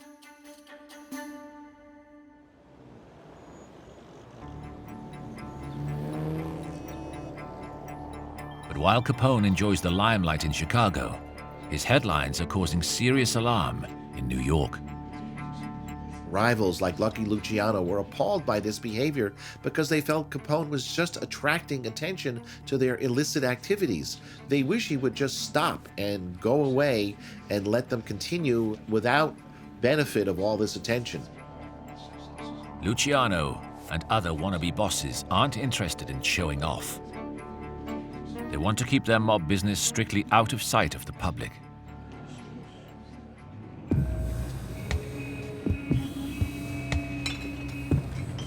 Luciano's dislike of publicity comes from his years as a young mobster working for one of the greatest racketeers of his era, a man called Arnold Rothstein. In New York, Arnold Rothstein was essentially the founder of Organized Crime, Inc. Numero uno, number one, the big man, the big bankroll, the guy who puts everything together. Luciano had seen how Rothstein had run some of the biggest bootlegging operations in the early years of Prohibition. And he had done it by strictly staying in the shadows. Rothstein had even taught Luciano how to fit into mainstream society, how to present himself as a businessman and not appear to be a gangster showing off. Luciano had learned from Rothstein that for mob business to flourish, it must remain out of the public eye. And as he and other gangsters in New York make their plans in secret to expand the mob, they wish that Capone would just disappear from the headlines. But Chicago isn't going to go away. And Capone's war with Moran is about to spiral out of control.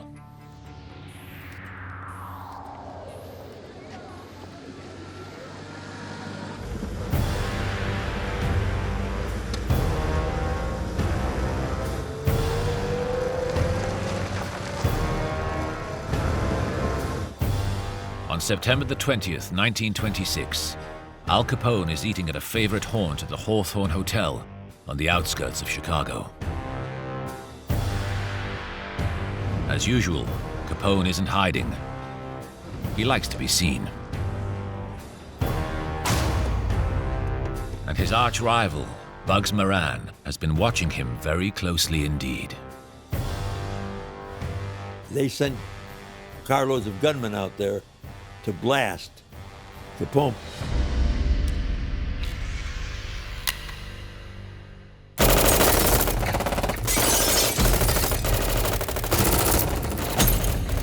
The gunmen open fire indiscriminately. His bodyguard, Frank Rio, flings Capone to the floor to protect him. Thousands of bullets are unleashed in a matter of minutes. Bullets and glass went flying, and Capone realized how vulnerable he was. Remarkably, Capone survives. And now he has one thing on his mind: revenge. And the Chicago Beer War is about to make headlines across the U.S.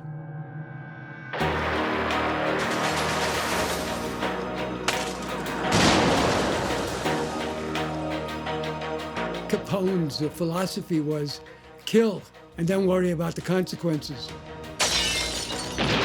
It was a war zone. They didn't use the word terrorism, but gangsters were certainly terrorizing the city, and it was seen as a national crisis.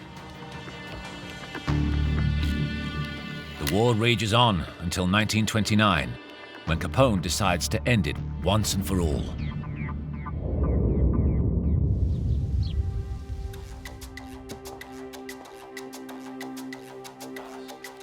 When Bugs Moran gets an anonymous tip-off to buy a stolen load of Capone's bootlegged whiskey, he thinks it's the perfect opportunity to get the upper hand on his arch-rival.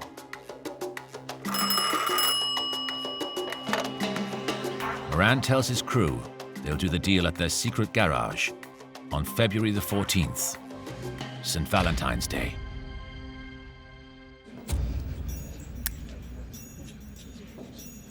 Moran's gang wait patiently for the load to arrive.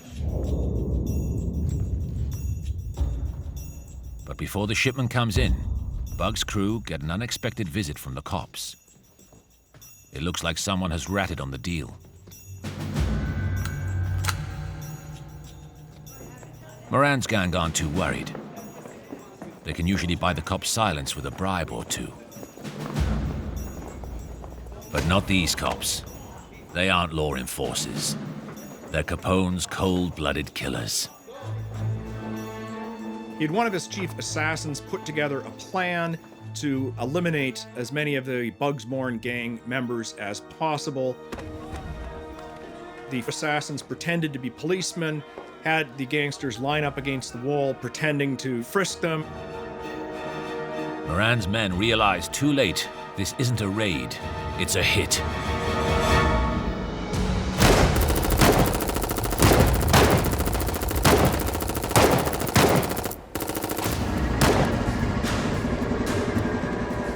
Capone decided to stage a massacre, but he didn't want to do it himself. He wasn't going to stand there with a machine gun and spatter people with bullets. He was much more likely to hire dangerous gunmen to assassinate somebody than to do it himself. In a matter of seconds, Moran's squad lie dead on the floor. Photographs of the shocking scene spread across the nation. And the bloodbath is known forever as the St. Valentine's Day Massacre.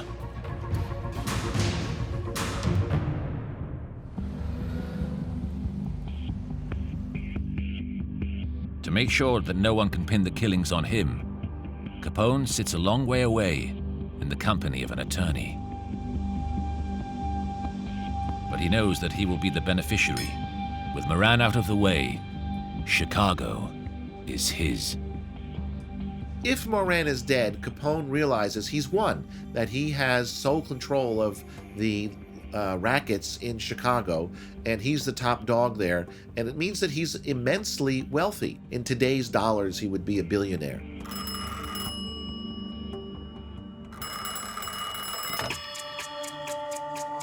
But Moran wasn't among the 7 corpses lying on the garage floor. He never made it to the scene of the shooting. When he saw the cop car outside, he kept driving.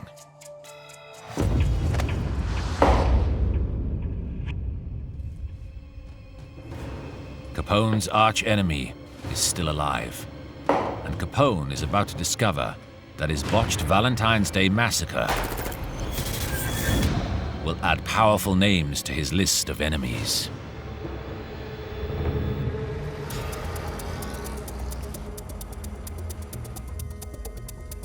While Capone is publicly battling with Moran for supremacy of Chicago, behind the scenes, up-and-coming mobster Lucky Luciano is plotting to make his own power play for New York. His vision is to end the violent infighting and ease the pressure from law enforcement. It's a revolution in the criminal underworld.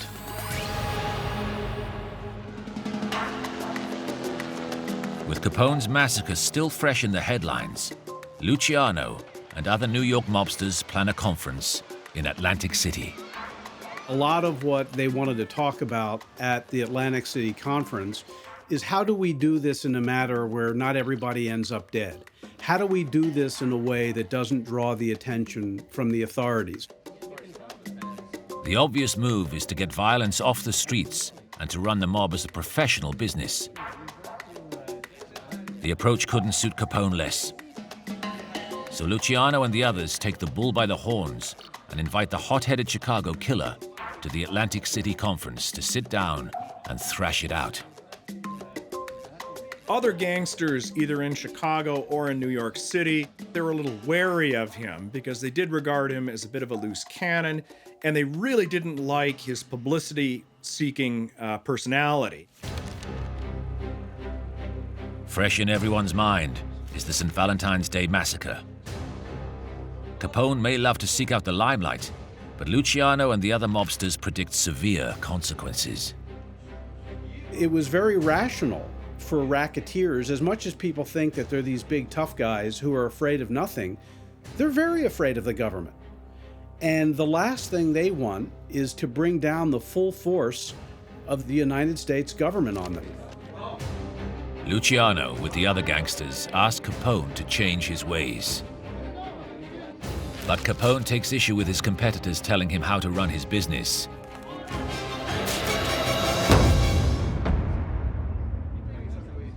And he storms out.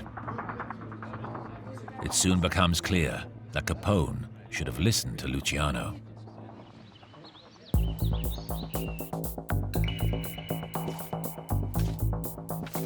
Just as Luciano warned, Capone's wild killings soon come to the attention of the most important man in America. There was a new president, Herbert Hoover, and his first thing was he was confronted by headlines from coast to coast about this massacre and about these outrageous activities in Chicago. Hoover launches a special task force with one mission: get Capone. The St. Valentine's Day Massacre marked a turning point and the beginning of a concerted federal effort to get Capone, i.e. get him behind bars some way.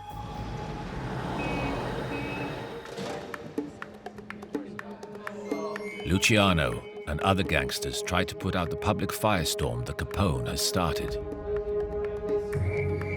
They meet with journalists and tell them Capone's Chicago outfit will be disbanded. The story is just a ruse to diffuse the heat. But Capone knows the story is also a message. The other families are running out of patience. With both the US government and the mob on his case, it looks like it's time for Capone to lie low.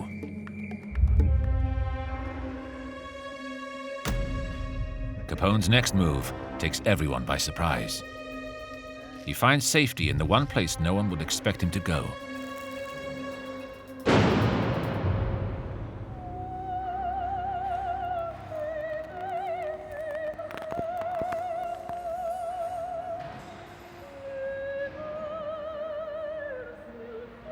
He bribes police officers to get him sent to a corrupt jail in Philadelphia,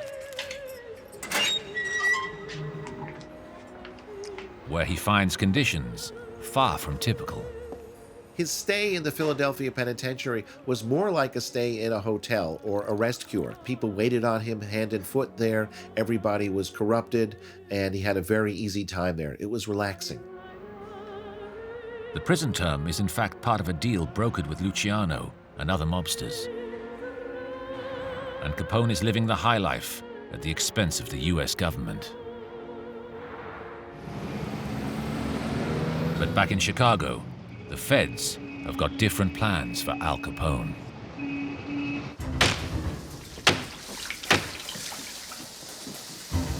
Newsreel across the nation shows elite teams of Prohibition agents aggressively targeting Capone's empire of booze. The squad has been handpicked by the young and handsome Elliot Ness. Nicknamed the Untouchables, it's soon clear that Capone can't buy them off. The agents who were sent to Chicago to get Capone weren't bribable. They were paid by the federal government, and they had a different allegiance, a different loyalty. They weren't locals, and this made a big difference. Ness and his squad use wiretaps to find out where the illegal booze is kept, and then raid the warehouses. Ness turns Capone's love of publicity against him. He tips off newspaper reporters who show the world that even Al Capone isn't above the law. Meanwhile, the Treasury Department scrutinized Capone's financial affairs. Back in his Philadelphia cell, the man who craves publicity is getting plenty. But it isn't the kind he's used to.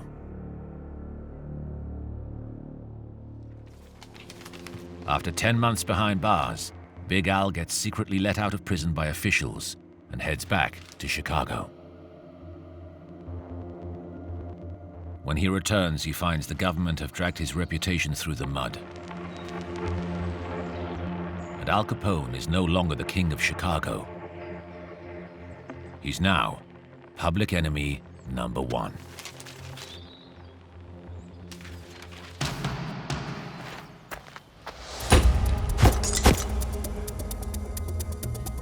The obvious move for Capone would be to lie low, but he can't resist publicity.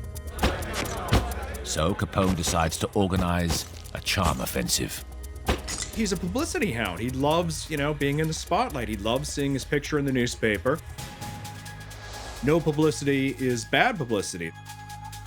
Capone counters the government's campaign and appeals directly to the people of Chicago. Capone decided to improve his public image by opening a soup kitchen. Many of the working men who were his people were out of work, so he wanted to play the Robin Hood figure. But not only that, he wanted newsreel cameras to come and see him feeding the working people.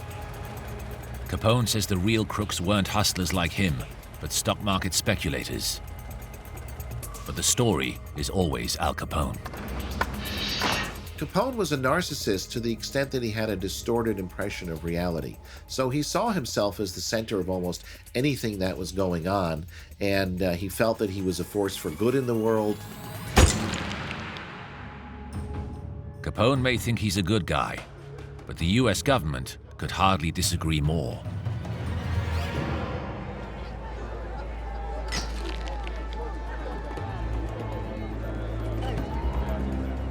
Working diligently behind the scenes, federal agents have been building a strong case for tax evasion. Capone was immensely rich. In today's money, he was worth billions, and he didn't pay his taxes. The police smash open Capone's private safe. He liked to keep records of what was coming to him to make sure he wasn't being cheated. So finally they had the goods on him. Facing trial on income tax evasion, Al Capone finds an aroused government ready to put him behind bars. Capone's indictment hits the headlines. But the charges don't bother Capone. His accountants can strike a deal. When he found out he was under investigation by federal auditors, he wanted to cop a plea, make a plea bargain, admit that he had not paid taxes for several years. He offered the United States government $1 million to take care of his back taxes, but they wouldn't take that.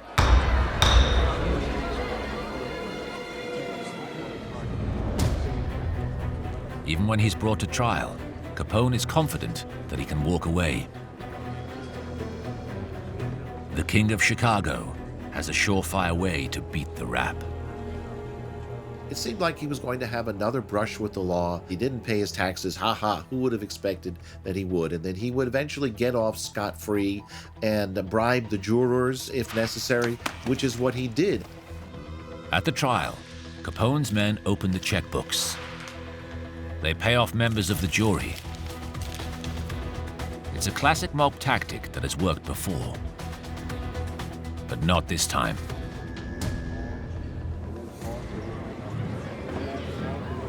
At the last moment, the judge shows that the law is one step ahead. The authorities realized that he probably would try to bribe the jurors or threaten them in some way so they wouldn't convict him. So they brought in, to everybody's surprise at the last minute, another jury who couldn't have been tampered with.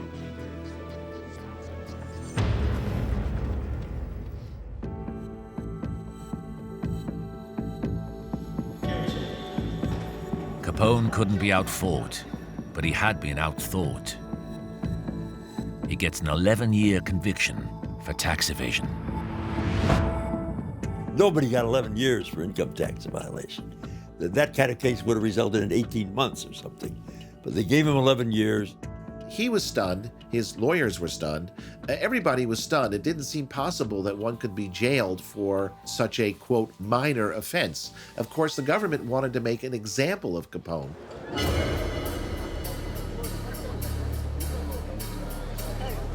Al Capone, the man who once publicly beat a mayor, now finds himself publicly humiliated by the law. And things will go from bad to worse for Capone, as he discovers that prison life isn't so easy when everyone knows your face.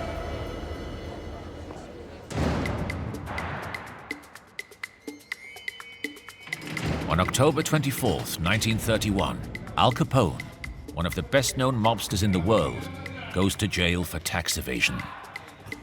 They didn't get him for any of his gunplay, for any of his murders, for any of his racketeering.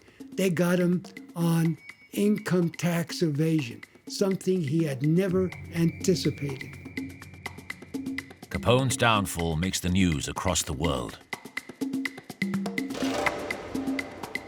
It looks like the US government has dealt a mortal blow to organized crime. But in fact, Capone has provided gangsters like Lucky Luciano with a smokescreen.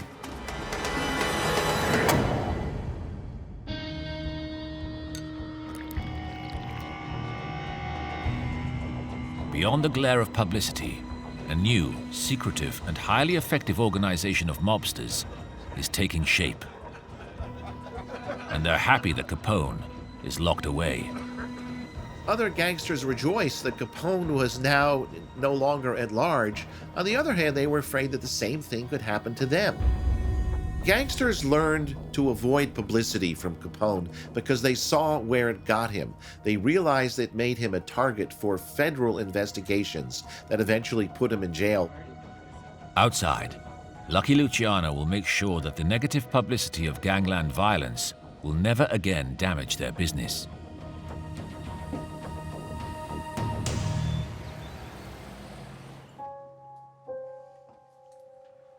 When Luciano makes his play for control of the New York mob, he does it not by ordering a public massacre, but with just 2 strategic hits. First, he sacrifices his own godfather, Joe Massacre. And next, Massacre's arch-rival, Salvatore Barazzano.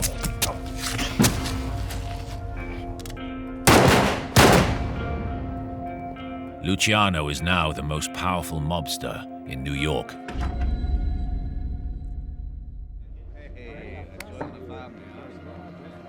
Soon he will lead the Commission, the mob's board of directors, and usher in a new era of cooperation and wealth for what will become the American Mafia. Where Capone failed in his Valentine's Day massacre, Lucky Luciano takes everything with just 2 deaths.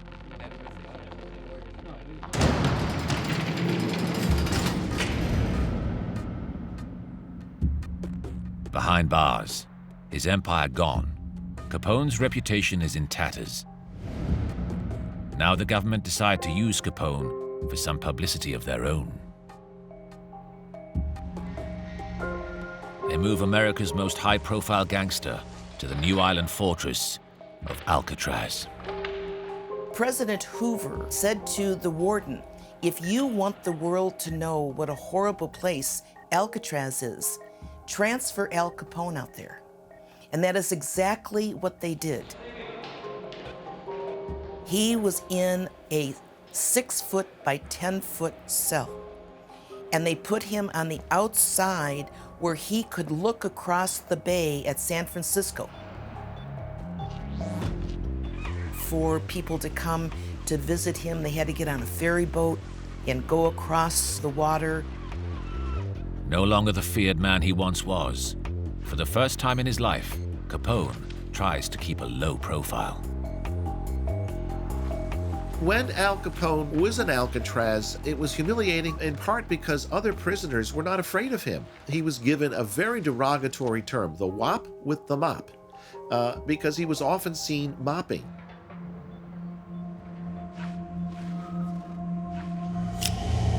Capone learns that his reputation is now a magnet for criminals wanting to make a name. One is Jimmy Lucas, a member of a gang called the Texas Cowboys. Capone's fall from grace is complete.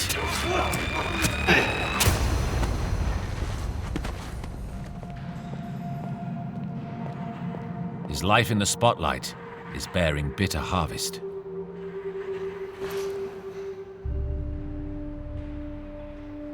In time, prison doctors discover that perhaps Capone wasn't entirely to blame for his reckless behavior. Al Capone suffered from syphilis. He acquired it from prostitutes as a young man in Brooklyn, didn't realize that he had it, and it explains a lot about his behavior and his temperamental outbursts throughout his life. As he got older, it also shattered his health because there was no cure for it at the time. In 1939, Capone is released from prison on medical advice. By now, the syphilis had spread to his brain, and Al Capone has the mental age of a 12-year-old. The family had a big party for him in Chicago when he got released. And my mother said that Al was there, but he would come up to her and say, "Who are you?" And then he would go over to his own sister and say, "Who are you?"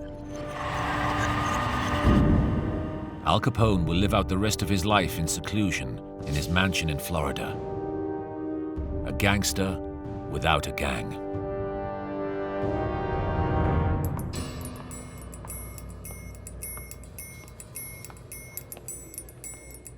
On January the 18th, 1947, shortly after celebrating his 48th birthday, Al Capone suffers a massive stroke and slips into a coma.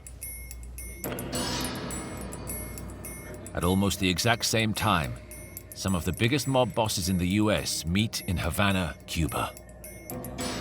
They plan the future of the mob. A future without Al Capone. Instead, it will be led by Lucky Luciano. He wanted the American Mafia to be a mirror of American capitalism, to cash in on anything that worked with capitalism. And he wasn't going to be restricted. This was a new era, and he was going to modernize the mob. And that is exactly what he did. A few days after his stroke, Capone dies. The era of celebrity mobster is over, and a new generation of gangsters is born. Now mobsters will work together to create a secret society that dominate crime for generations. They call it Our Thing, La Cosa Nostra. The world will know it by another name, the American Mafia. The foundations for this organization were laid by Al Capone. But his contribution wasn't through inspiration. It was his brutal and public mistakes that had taught the mob how not to behave. His career may have ended in disaster, but to this day, Al Capone defiantly remains the most famous name in mob history. Public enemy number one.